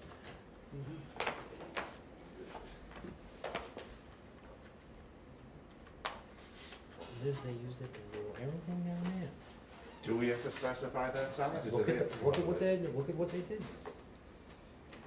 That same thing is all down there too. Oh, yeah, it's all throughout the, But isn't this the template that they got from Heaney? I don't know. I'm pretty sure this is. I've redrafted this template so many damn times. It's their line work and their, it's their image of it. I guarantee it, if you take our template and put it on there, it's probably gonna be it. I can print that out and bring that for the next, for the I next think they meeting. have overlay. Oh, he's got the overlays? Yeah, they can put it on there with the truck. Yeah. And I'll The vinyl overlay. I don't see any I'll ask, notes I'll ask Tom later. where they got that template from. They should- Well, either way, So- it's still gonna have, it's gonna have to be looked at, so that would be, we're actually coming on to to your fire conditions anyway. So we can Yeah. add that into the fire conditions to confirm that it all works. Because Tom's looked at it, see, that's the other thing, if Tom's looked at it and he hasn't. Tom Haney? Yeah, he's approved it, other than the minor conditions that he's already talked about. And at the last meeting, I know that there was something going on letter-wise between applicant and Tom, and he didn't like the way that Damien answered the questions. Do you remember No. that? Yeah, He didn't, I he didn't mean, like the. he calls them vanilla answers. Yeah, and that's, and they were, they absolutely were, and. At I least, threw he, him under the at bus. least, at least he got an answer. I mean. True. No, it's Steve- true. Steve asked, you know, what changed? Why are you going through this change with the Zone A? And they Mhm. got no answer. Oh, I know, I know. Wasn't there at one point a concern about the trucks being able to get all around the building? Yeah, that's in Yes. his next, That, He was gonna go back to the original condition. The original condition was he wanted 360-degree access. But something changed, it had to do with the sprinkler system.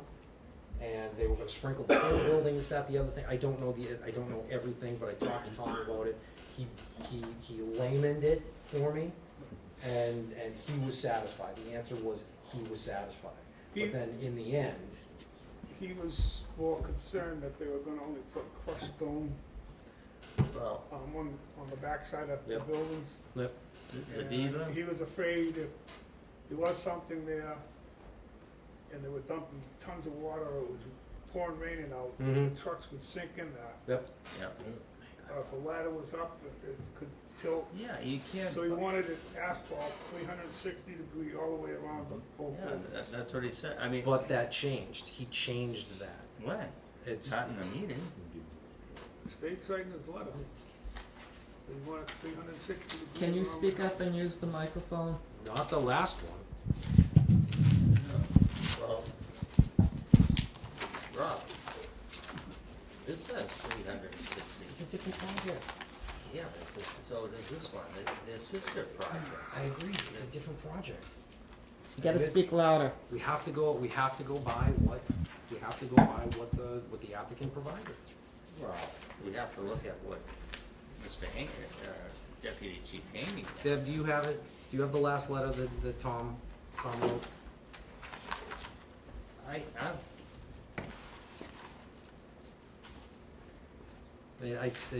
I agree, looking at other projects and stuff like that, that's cool, but the last I knew, Tom was okay without 360 degrees, that's why it never got updated. He was, because of all the vanilla answers that they gave to the last, to his last letter, he was then going to say, all right, well, then we gotta start back from scratch, I want 360 degree, access. That was his point.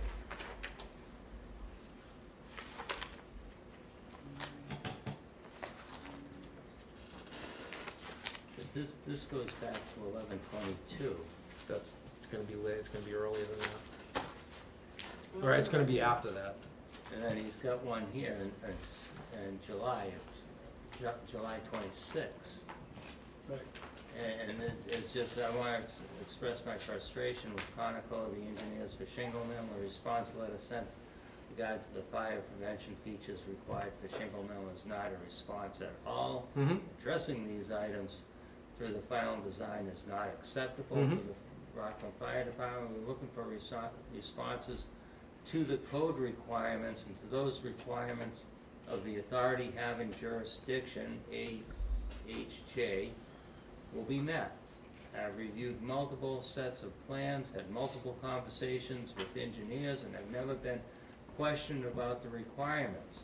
The response letter makes it appears as though we are starting from the beginning with no fire prevention matters were ever discussed. Right, And it's right, and remember at the meeting, we went over that?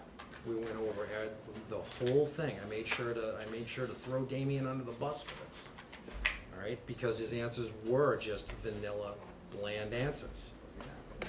It came down to, he was looking for fire prevention things that go inside the building. Yeah, I think it's this letter that he was referring to, because this is all red strobes Yeah. and sprinkle heads and Yeah.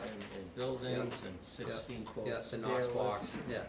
But in the meeting, I remember him saying, I want paved access, 360 Because he degrees. was bent out of shape at the way they answered the questions.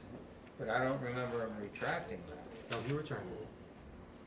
He did? Yeah, because I made Lincoln say, I made him come out and say, look, are you gonna do this? He's saying he wants this, are you gonna do this? And begrudgingly, He said yes.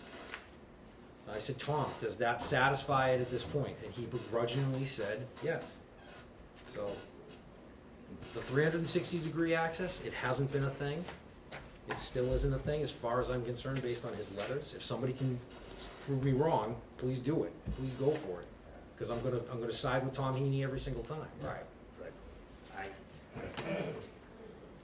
You saw the crushed stone that they put down on there? For a fire Yeah, truck? we were talking about that. He was concerned about that, I know that. You get, you know, these ladder trucks have to have their outriggers set on something solid. That's Okay. stable. All right, so Yeah, no, forget the stable crushed, ground. so forget the crushed stone and make it pavement. All right. I have no, just increased, it has nothing. If that is what it's gonna take to make everybody happy, go for it. Why not?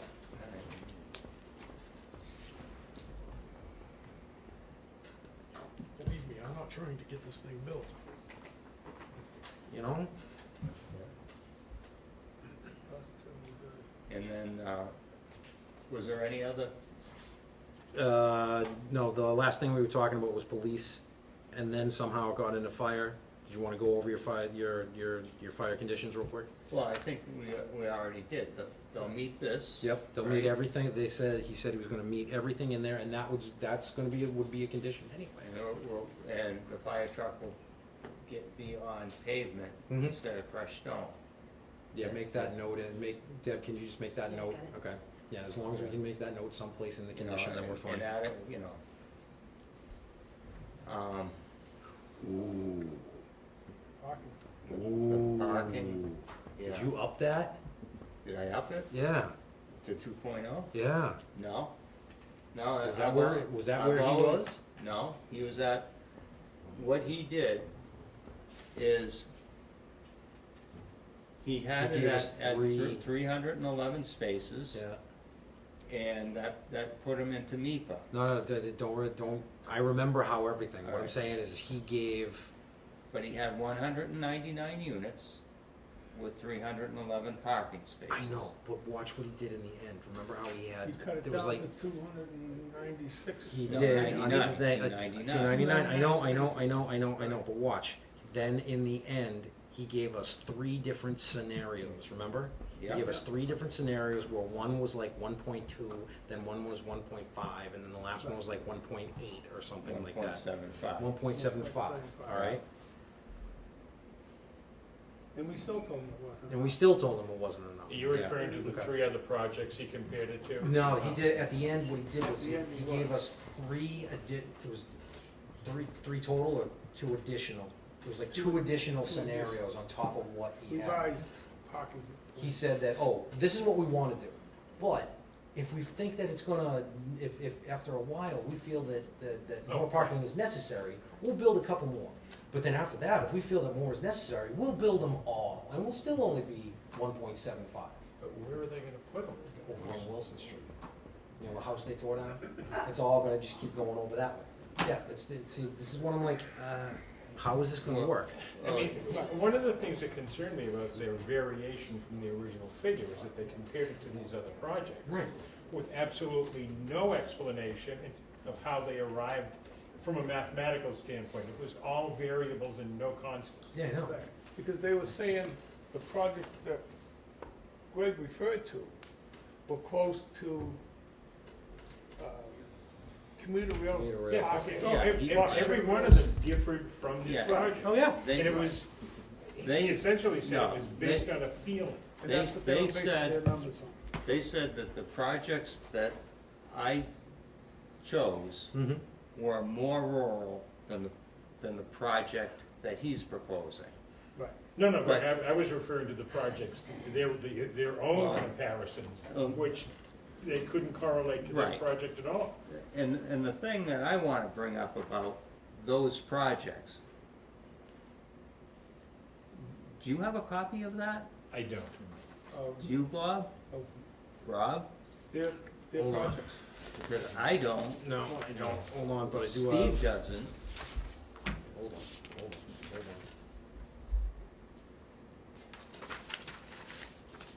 one of their waivers right off the bat. Number 10. Yeah, the project site is designated with a 1.5 parking ratio, and this is 1.5 less than the required, da-da-da, so that, He's saying 1.5 is less than the required? is 1.5 is 1.5 less than the required.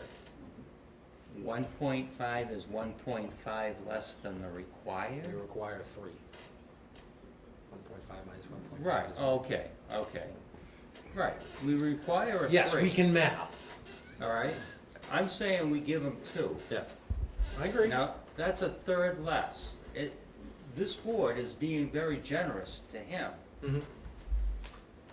We're being very reasonable to him. He's not being reasonable to us. I'm gonna by tell you going the same 1.5. thing, I'm gonna tell you the same thing that I said on all the rest of them. If you feel that 2 spaces per unit is the best number, if Bob feels it, I'm going with you. I have no problem with that. I don't think that that's bad. And No. I would prefer the 3, but I mean, I don't think. Right, it's a- yeah, I would too, but I don't think we'll get a... Consideration, visitor parking either. no, he never did. He never did, There's and no that's, visitor parking spaces on those plans. no, no, there never is. There never is on any of these. There's gonna be a lot of, you're gonna have maintenance building, you're Mhm. gonna have Amazon trucks, Mhm. you're gonna have a lot of, you know,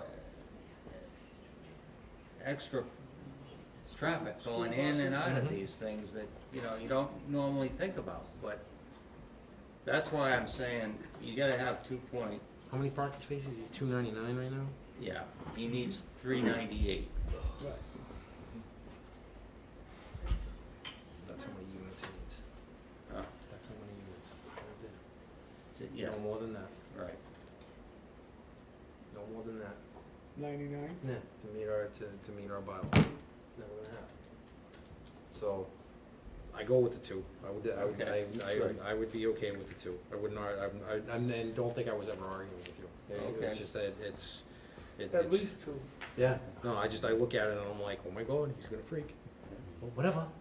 And that he has to obtain his MEPA permits, or any other permit that. That goes triggers it. that goes along with any and all Yeah. state required permits, blah, Yeah. blah, blah, blah. Deb, did you have the permit where he has, the condition where he has to get his, Mass Highway curb cut permit? And this goes back a couple of conditions, did you? We were Right. talking about this based on what we saw, in order to get the causeway entrance off of Pond Street, he's gonna need a curb cut program from, a curb cut permit from Mass Highway. But it's a state permit that he's gonna have, it's any and all state permits that he's gonna have to Yeah. get, so it still falls under it. I just don't want that slipping through the cracks, that's all. See, and if you want, that then goes into, if that's the case, and I agree with you, if that is the case, then we would have to make a list of every single permit that he's gonna Well, need. if there was some you wanted to emphasize, you Yeah. could do the all permits required, including but not limited to. Okay, State, federal, All right. and Yeah, But I mean, with a specificity as to Right. including but not limited to a curb cut permit and curb whatever cut. other ones you want to enumerate. what was the MEPA, the curb cut, the Yeah. MEPA, and is there any other, like, specific ones that you think that are kinda gonna get swept under the rug, potentially? Well, there was the 310 CMR 27, Is there any- EYC certification. You're hearing this? Okay. Anything else? Yeah. And again, these are only the ones Yeah. that are gonna get swept under the rug that we think. Right. I mean, I can't think of any other permits, Okay.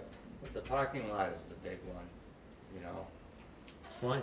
All right, so parking spaces, da-da-da-da-da. So just a question, the 2.0 spaces, Mhm. is that Per gonna be unit, per unit. per unit? 2 spaces per unit. dwelling unit? Yep, Is that a condition or you, No, or that's the a waiver? condition. that's No. gonna be a both. condition, that's gonna be a condition. Yeah. So that means we are not going to, what he's looking for in number 10, Is- we're okay, not it's gonna be grant di- that. Okay. Yeah, we okay, wouldn't end up granting that. Okay. All right, we're done. should we just, per unit, because he's gonna have gyms and stuff in there too? The 2 parking spaces per Per unit. unit, Per not dwelling per unit. living unit. Oh, just per unit, Take out the living. take out Where's dwelling. unit? Yeah, but the gyms and stuff don't That's count his as problem. units. Gyms don't count as units. Per dwelling unit. It has to be per dwelling unit. Yeah. That's based on our, But what if he decides he's gonna have memberships to that outside of it? no, he's not gonna do that. There's no way that he could. There's no, that, Lost because a lot that, of units. Quick question. I forget, I don't have it in front of me. How many bedrooms was it? Do you remember how many bedrooms total? I know there was so many, 1, 2, he and put 3 it on the bedrooms. he put it on the face of one of the plans. I thought it was on there. Behind you. I know we put it on the face of one of those plans. Do you need that number now to finish your question? or- Well, I was just curious, because we're talking about per unit, I'm curious how that breaks down to per bedroom. We were looking at that before, and that's kind of why I wanted him to do that. At this point, I don't think he can do that. Right. I don't think, it's because our bylaw says 3 per unit. Per unit, yeah, Saying that if it's a 1-bedroom, technically that stands for 3, and means 3. yeah. So,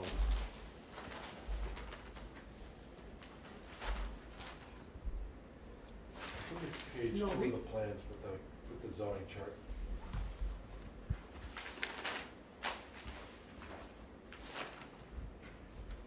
I thought he gave us a breakdown. when are you looking at the Yeah, there's a landscape? chart, I think it's on page 2, Mr. Baker. He's only got the landscaping plans.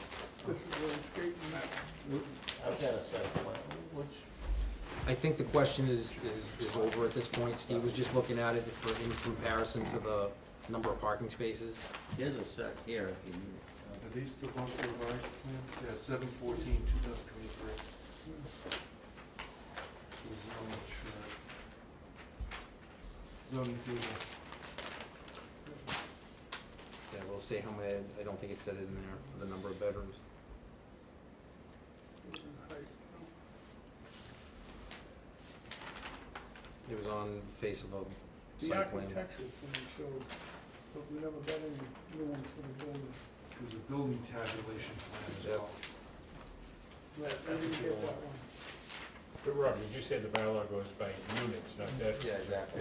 Because bedrooms wouldn't necessarily correlate to parking spaces anyway. Exactly, exactly. That's These why. are all still site Yeah, plans. yeah, I think it was, still looking for it, we don't need that answer anymore. we got it now. I All right. tried. Sorry, I know it's a moot point, but I wanted to know. No, I dig it. Are you good at this point? yeah, yeah. Do you wanna- You know, the 2.0 is right. Going to that one? Yeah, okay, so,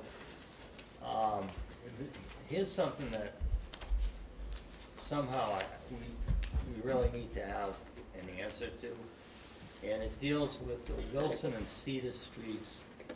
Can you hear me okay?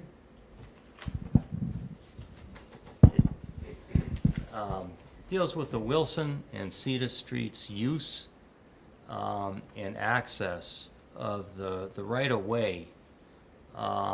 What's going on here is the applicant, well, let me read my condition as I propose it. The applicant shall provide proof that he has the right to use the access to his project from the private ways known as Wilson and Cedar Streets. No building permit shall be issued until the Rockland zoning enforcement officer has received approval of the said rights from the Rockland ZBA and the Land Use Council in writing. Basically, I didn't word that condition very well. I'm going to have to revise it a little bit, but they're using the right-of-ways in Wilson and Cedar Street. They're building on it. Now, they're saying that it's a private way, and they own property on both sides, therefore, they own the right-of-way. I don't think they can build in this right-of-way for a number of reasons. My experience with private ways and building off of private ways, if you don't, own the fee simple in that street, you have to get permission from the abutters that live on that street in order to expand a development off of it, or use it to expand a development. I've been involved in a number of projects where there was a private way, there was a vacant lot abutting the private way, and the developer wanted to extend a development off that private way, and he had to get permission from the people who lived in that way. And if they didn't allow him to use that right of way, he couldn't do it. And it has killed one project. Another project, he worked out a deal. Another project that they just said no. It was a 40B What's he trying to project. build? What specifically is he trying to build? Remind me? Well, one project, No. In our project. in our project, What's he he specifically trying to do? accesses Over. 40B off of Wilson Street. No, he's not. He's got an emergency access on it. After built. After, yeah. No construction vehicles can go down Wilson Yeah. Street. No, he's not That was up accessing. front from the highway department right away. Wait, That- hold on, we're that going road off, doesn't we're going off go. in tangents, we're going off in tangents. He's not accessing the site from Wilson Street. It is emergency access only. Right. But It's he, not permanent, it's not as permanent in and out. I don't know if that's an issue. I mean, he's using that right of way, and he's Yeah. building on it. And he has the right to, it's a public way. It's a private way. Wilson? My I understanding is a understand. portion of Wilson is public, Yeah. and then the unconstruction portion that's laid out on a plan is private. Right, and that section is on both sides of the road are owned by the applicant. Right. So my understanding of law is, and like the board should never try to provide a legal answer to what the rights are, okay? Because your opinion is just another opinion. Mm-hmm. If there's any doubts about the legal rights there, that's for another forum and another fight. Yeah. What I understand the law is that all the lots that are on a plan like that have the right to use the streets and ways on the plan. Mm-hmm. And that might conflict with their ability to develop inside the layout of the private way. It doesn't mean they can't use it, but it probably means that their rights might be limited in their ability to build something in it. But they're not building it. They're It's not- extending, they're extending You're pavement. extending the public way further out so they can get in to build something there? Nope, they're extending the pavement over the private section Yeah. for emergency access only. In their parking lot.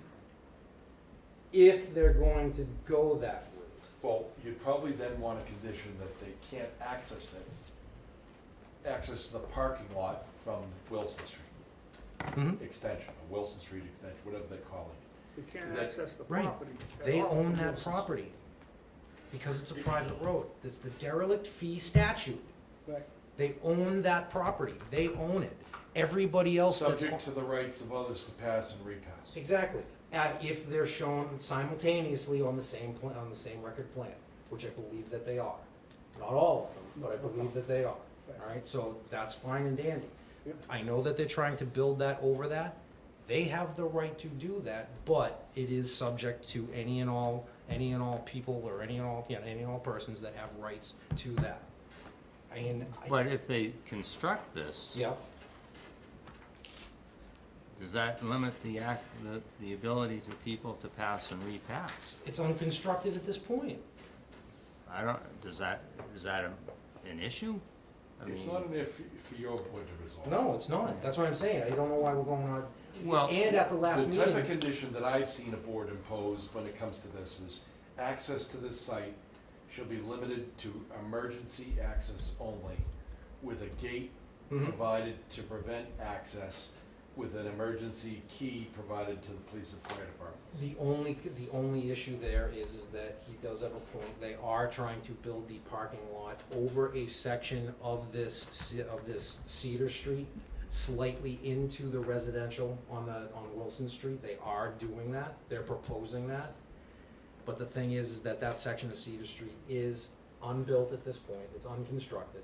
So they're gonna be constructing a whole bunch of stuff in there. There may be persons that Mhm. have standing to object to that Exactly. type of construction. This is why we continue to bring it up in the public hearing, and at the last hearing, they did go into length that they had the title search done, they had this, that, the other, they had enough to be able to prove that they did.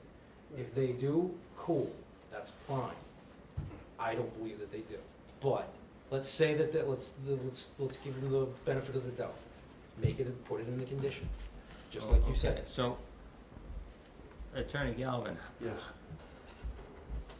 how do we find the answer to that? Or how do we assure that a definitive answer, one way or another, can be? This permit shall be contingent upon the applicant having the legal right to make the improvements that they've made. Done. Okay, but, so the applicant reads that, what does he do with it?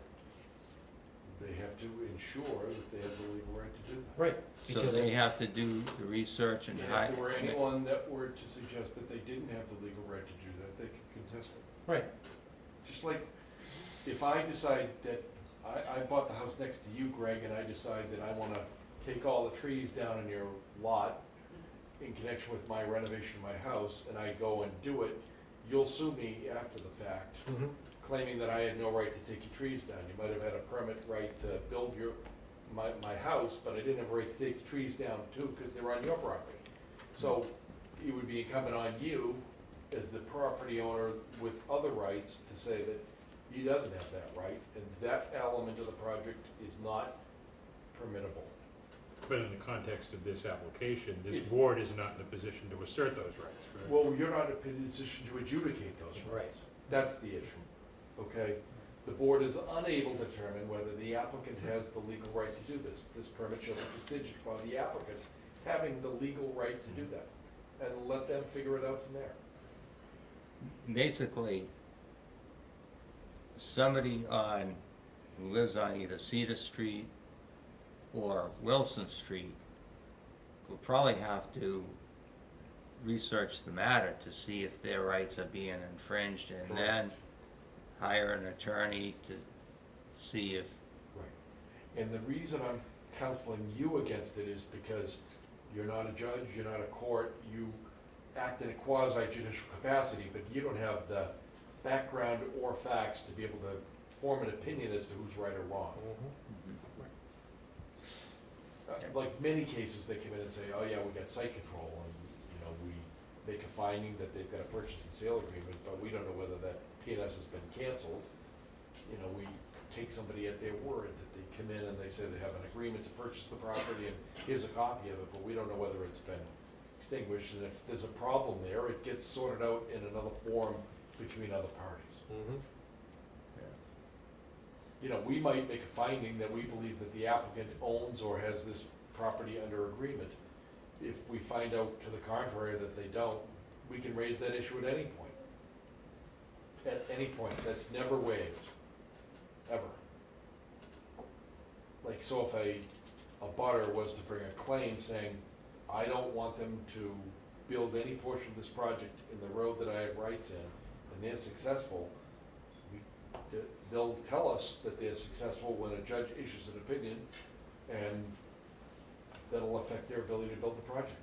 so what if they do, somebody who lives in that street, they hire an attorney, the attorney tells them, yeah, you've got rights, they're infringing upon your rights, and they take them to court, and it takes 3 years for it to get to court. What happens in that interim? Are they held up? Are they building? How does that work? What could happen is that a butter could sue them in court and get a restraining order or an injunction against them and prevent them from proceeding until a judge or a jury has a hearing on the merits of the trial. Proceeding with the whole project? Any or- portion of the project that involves this. Exactly, so if this isn't gonna come in, this really isn't gonna come into play while they're building the buildings. You know, I would love to tell you, and I'm sure the public would love for you to be able to tell them that we've said they don't have the rights, but the problem is you will lose that every time because you don't have any right to adjudicate that issue. Right. Okay.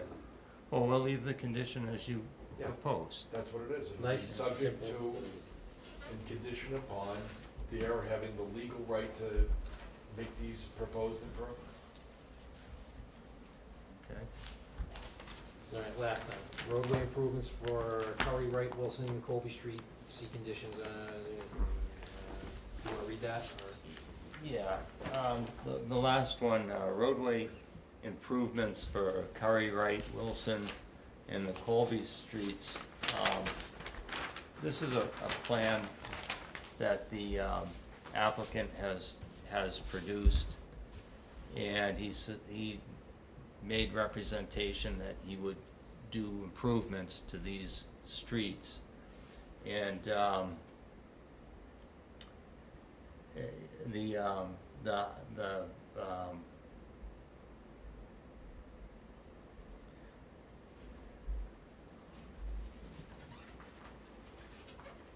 it was the highway superintendent, he wrote a letter based on this plan, and it was dated July 1st. And he's got various conditions. He talks about milling and paving the surface of the current road, raising castings to grade, and making sure catch basin grades are set at low points, and various other improvements, you know, for widening and to widen the thing. So the condition is to go by the letter dated July 1st, 2023, as written by David P. Taylor, Yeah, highway superintendent, and that's it. yeah, Okay, done. yeah. So Right. I think that would be a better way more efficient way of covering more ground. Oh, yeah, oh, no, I agree, because that was the whole thing, the applicant they didn't put together a plan of what they were going to do. They just highlighted these roads and said, we're gonna work on here. Yeah, Dave was the one who actually said it, so just go by what Dave says and be done with it. okay. Okay, Question, answer. what if by the time they get to do that, like, Dave's stuff's been, like, amended? What do you mean?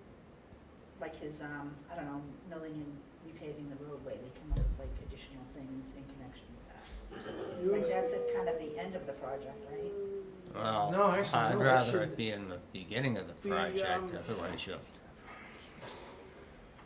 When you do road improvements like that, catch basins and redoing structures, you usually pave it, put a binder coat on it, you let it set for a season, and then you come back and you mill it, the road curb to curb, and then you level it and pave it the following season. So those roads will probably would take a couple of years to To get to Done. 100%. get to be full paved curb to curb. Greg brought up a good point, though. Should they be done before or after? Could you go to occupancy certificates? No, basically before the should that be done before the project? Before they can get a building permit Yep, to construct the building, Yep. the roadway infrastructure and drainage infrastructure have to be substantially completed to the binder cut. but is that also going to take into consideration all the exterior roadways that they have to approve? Well, if they're gonna build a building, and Yeah. they're gonna occupy it, Yep. the emergency access should also be in place. So- Because if the main entrance roadway is blocked because of an accident on the Mhm. roadway, there needs to be another way in. So then can we condition it to say that any and all Prior improvements to the issuance of a building permit Yep, for the building, yep, the roadway infrastructure and drainage systems have For- to be in to binder code. for the main thoroughfare into the complex as well as all exterior Outside. roads? Outside mitigation. Yeah, see, this is what we're doing.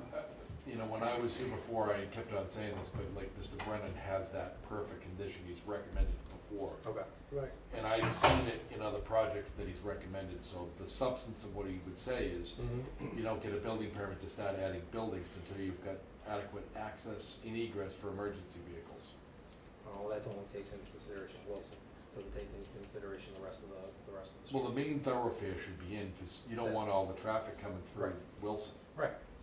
and you have the ability to prevent that. Oh, no, I've been saying this from day one. The first condition is no construction traffic down Wilson Street. I Right. said that from day one. Right, you can make that. Wilson Street is only a one-car road. Believe me, I know. So just so I understand, the conditions for those various streets and the improvements on those various streets that Greg mentioned have to be completed before the building permit? That's what can I'm be trying to issued? get to, but we keep going around it. I think that has to be, It You has gotta to get- be. You gotta get At least safe the access basic. and egress, Okay. because Yeah. if there's a accident during construction, police, fire, and an ambulance need to be able to get in there.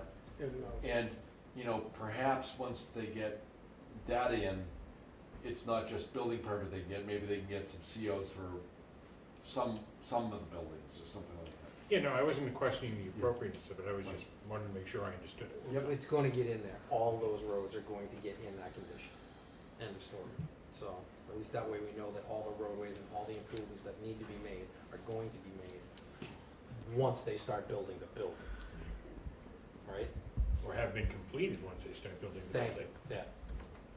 Well, I wouldn't do the final paving on Wilson Street until the end of the project, when they're putting the final paving in the parking lots. Because if you're gonna allow them to use Wilson Street, We're which they're not gonna allow them to use Wilson Street. they'll beat the crap out of that road. So, again, we're not gonna allow them to use Wilson Street, so I'm not worried, I'm technically not worried about that until they do, and then they make a phone call, and then we smack them. What else? Well, that's all I had, unless somebody else had some other ideas or concerns or Were we things. gonna go Attorney over Galvin? I do think that you should invite Mr. Brennan to give whatever conditions that he would propose Yep. for the project. Yep. And I know he'll give you a very easy list, and you'll probably adopt them very quickly if this is gonna result in an approval. Right. Okay, so there's a list coming from Pat that we're gonna talk about. Do you wanna go over your list now, or do you wanna wait, or do you wanna do? Well, it's getting pretty late, it's Yeah. 10 o'clock now, so, Mr. Baker Senior is getting very antsy about the waivers list. yeah. That's big. Just one thing, if you can condition the info of is it the road widening down by Home Depot? Is that conditionable? Yeah, we were talking about this, the The police entrance. department conditions. Yeah. between the police department and Dave Taylor, police department still wants a sidewalk from the entrance up to Hingham Street. It's not gonna happen. There's no way that, they don't believe that they have the room to do it. Right, that's number one. But they also want, D-sign? Police department also Yeah, wanted I the did D-cell. The police D-cell. department also wanted the D-cell lane. And there's not enough room to be able to do all of it. So we were looking at this I saying, think you should, when you have your next session, I'd have Pat Brennan we've already looked at it. come in. Okay. You got a You said professional no, you engineer can't. right here. And I don't mean any disrespect. No, I to dig, him at I all. dig. Okay, but it's better if Greg doesn't wear his engineering hat as much as, because Pat can. He's already been wearing his engineering hat. I know This he is is. why I didn't want to Well, go it over these, but actually whatever. It's actually very refreshing to have a civil engineer and a surveyor. I know, on I the know, board. I You guys know, can I read know. plans that I couldn't read, but again, just confirm with Pat Oh, yeah. that there isn't enough room to do this physically. Well, it's Because if one or there the other. is, it's possible you could propose that as a condition. It has to be, just based on what we saw, it has to be one or the other, for the most part. Well, then you have to use your best judgment. Yeah, and it's still, but it's Whether still you propose something we one can, Or the other. were you looking at, Deb, were you looking for specific language, or you were looking for the actual ability that we can? And I Just the think we ability can, that you can. so. Do we know what that 40th date is from the day we close the public? Do we know what that 40th day is? The 25th. The 20, who? The 25th. The 25th. It's a Monday. Okay, It's a Monday. okay, so So you have, I think what we ought to do for your next session mm-hmm, is we ought to have a draft template of Mhm. a decision, okay. and we'll put approve or deny. We'll say one or the other. And, We can't say that now. well, don't you want to get other conditions from Mr. Brennan and me and let you see what a draft decision would look like? Yeah. Sure, why not? I already know That's how what, we've done enough, I've done enough of these that I know what they're gonna look like, so. Whatever, it's whatever you all think is necessary. I'm, We probably should meet again next week. yeah, I don't think we have a choice. If you want. Do you want to go over do you wanna go over the waivers real quick? No? Do you wanna go over the I have no, we have to go over the waivers. Right. Alright, do you wanna go over them real quick? There's only What, a do few you of want to them. do that after a break? What, you have to pee? Yeah. Do you wanna get out of here? You can go. It's not up to me. I wanna It's up to see you. this. I'm staying as long as you're here. Cause we could literally go over the waivers real quick, I think. Well, the thing is, if you deny one of these waivers, the project's dead. No. Number one, if we deny it. Number one, we already did. You already we denied number that 10? one? We already did that. We already denied number 10. Well, then how the hell can they build it? Because that's all the 20-foot buffer zones and everything. They're subject to the local wetlands bylaw. The Conservation Commission is way better at this than we are. We have to default to them. And why would it? You know, there are certain things, if you look at it, there are certain things that technically that you have to work with, all right? Because you cannot bar access to their property. That's an illegal taking. You can't do that. So that thoroughfare that's going in, that main road, that main drag that's going in, it technically exists. It technically does. The placement of it technically does. So. They call it limited access. Thank you. So it still comes down to, they can get in and out of there. You know, we can't limit them we can't stop them from doing that. But there are certain things that the Conservation Commission is going to have to kind of work with. So, Mr. Rose, I Mhm. just wanted to make sure you're aware that if you don't waive, at least in part, the local bylaw, Mm-hmm. I don't think this project is constructible because there's a provision in the local bylaw that says in order to protect the areas, and these are the Mhm. locally jurisdictional areas, there should be a continuous undisturbed vegetation cutter within 25 feet of the specified resource areas that's not to be disturbed and treated as a no disturbance area. I understand that, but the access to the property exists. The existing access to the property exists. They can't bar them from using that. Just like stopping somebody from using their frontage. But you could hypothetically stop them from expanding it. But what would, a very probable scenario is Mhm. that the Housing Appeals Committee would look unfavorably on your trying to deny them that because they'd say that that's an exclusionary practice. Mm-hmm. Because under the State Wetlands Protection Act, you can actually fill wetlands Mhm. up to 5,000 square feet in connection with limited access to a project. That's my point. Yep. So it's, So you probably have to grant a partial waiver. I didn't think we could do that. You can grant a partial waiver, you don't have to give, you can give it a whole, you can give them the waiver that they've asked for. Yeah. You can deny the waiver they've asked for, or you can grant in part and deny in part All right. a waiver. Those are your three options. Because they do have a waiver request for the access. Access to the Must site. pass through the Yeah. 25-foot no disturb zone. Access will be along an existing unvegetated dirt path Yep. that already passes through the 25-foot no disturb zone. Mm-hmm. No other access alternative from Pond Street directly to the site are available. Right. That's the existing. So We can allow that. you can waive that. Yeah.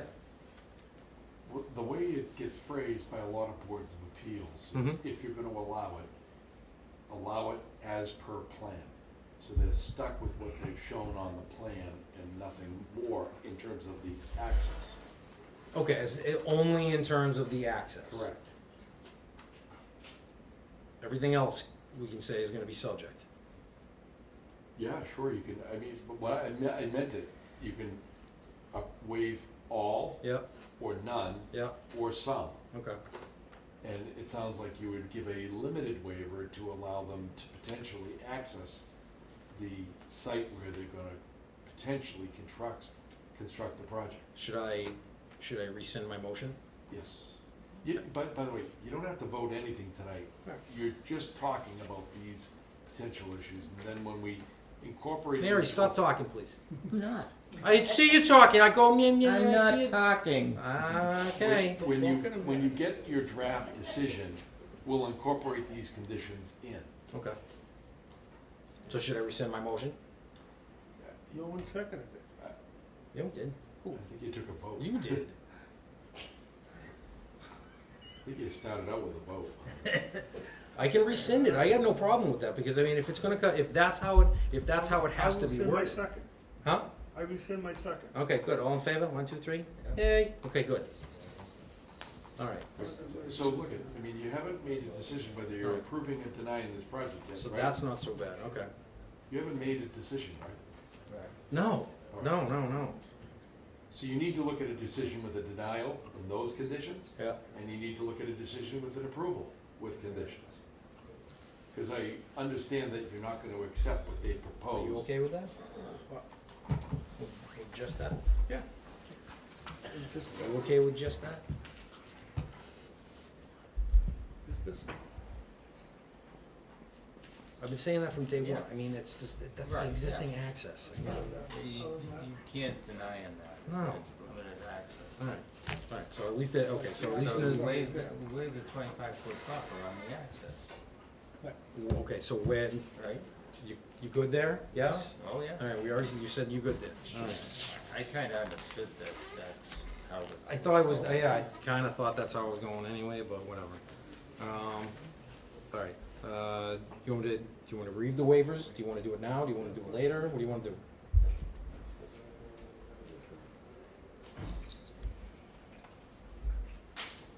Do you want to do it now or later? Can I just ask a question, and I don't know whether to direct this to Mr. Rosa or to Mr. Galvin? We're looking right now at 20 requested waivers. Right. And based on what you just said, we're looking at each one of them in a couple of different contexts. Right. Then we should wait for the next one. I would suggest I the think amount of work also- it's gonna take. And it's not like a broken record, but I actually think Mr. Brennan will have some ideas too. He might say, don't waive this, you don't need to, because they comply with that. Or he might say, don't waive it because it's a really bad idea. Or he might say, give a partial, or deny it in part. In one. Can you shoot him an email tomorrow? I'll email him. I'll email as well. If someone could email me like Greg's conditions. Mm-hmm. You got that? Okay. I have the waivers. I have the waiver request. I'll make a motion to continue the deliberation till next Tuesday. Does that work? Do I have enough time to post the notice? Next Tuesday? Sure. You only have 48 hours in advance. For the yeah. I know I have a meeting next Wednesday, Tuesday Thursday, somewhere, but we'll Monday, figure it out. 4 days. Tuesday evening. Yeah, as long as you get the meeting. No, I mean you have a meeting. I Somewhere. do have a meeting Tuesday, but we'll figure it out somehow. Okay. You need to meet. Well, yeah. No, we got no choice. Yeah, we got till the 25th. Actually, we got until So that's the the 12th, 23rd. correct?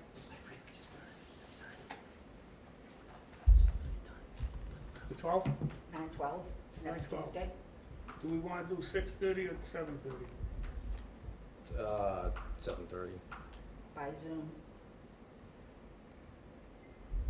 We want to do Zoom? You or we could, don't? it's really up to the board. You're allowed to do Zoom if you want to do Zoom. I would so prefer to do Zoom. If you need, I mean, it's all in what everybody else needs though. I know what I would prefer, but it's not my decision. So whatever anybody else wants, I'm good. I'm fine either way. There's two. Yeah. I'm not looking at you. Well, I'm not voting, so Do you want to meet on Zoom? This you can say. No, I don't want to meet on Zoom. Okay, I fine. think Zoom has its advantages, but You just, I don't want to meet on Zoom. but I wanna see your cat. I don't, well, you know, she's an attention seeker. What do you want? What do you want? Whatever the board wants. Pick one, just pick one, pick one, pick one. Oh, Zoom is. Okay, there's two, there's three. You zoom, you can go either way. 1, 2, 3, 4. Okay, everybody says Zoom, so there you go. Oh, wait, sorry, brother. You get to see your cat. Thank you. You can come here, though. You can do it on your laptop from here if you want to. Well, that sounds like fun. Yeah, but, you should have it. It should be, I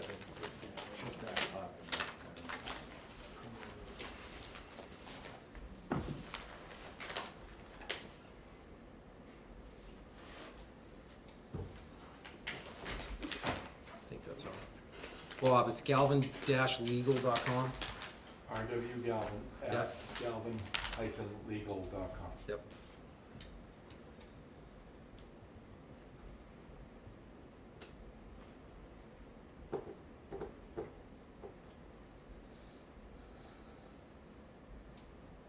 Got it?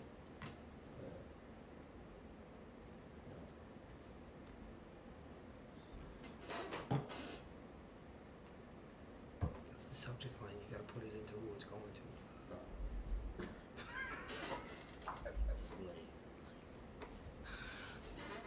My cheat is to open up an old email. Same, Click on it. exactly. Tag Deb in there too.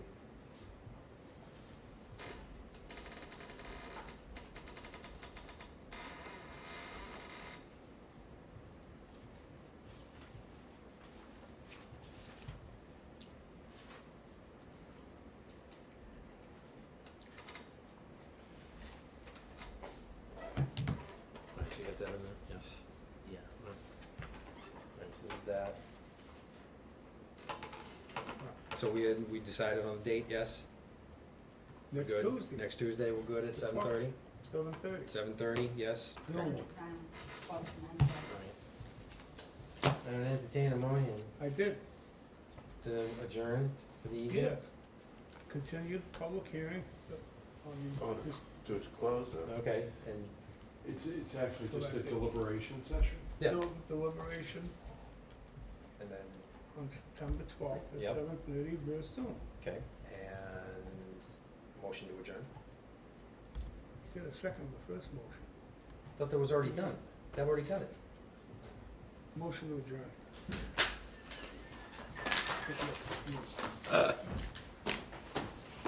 So did you get that? I got that. All right, so you got that, and he made the motion, he seconded, we all said cool, okay. All right, cool. Are you gonna ask all in favor so I can shut this off? All in favor? All in favor? Yeah, there we go, 1, 2, 3, done.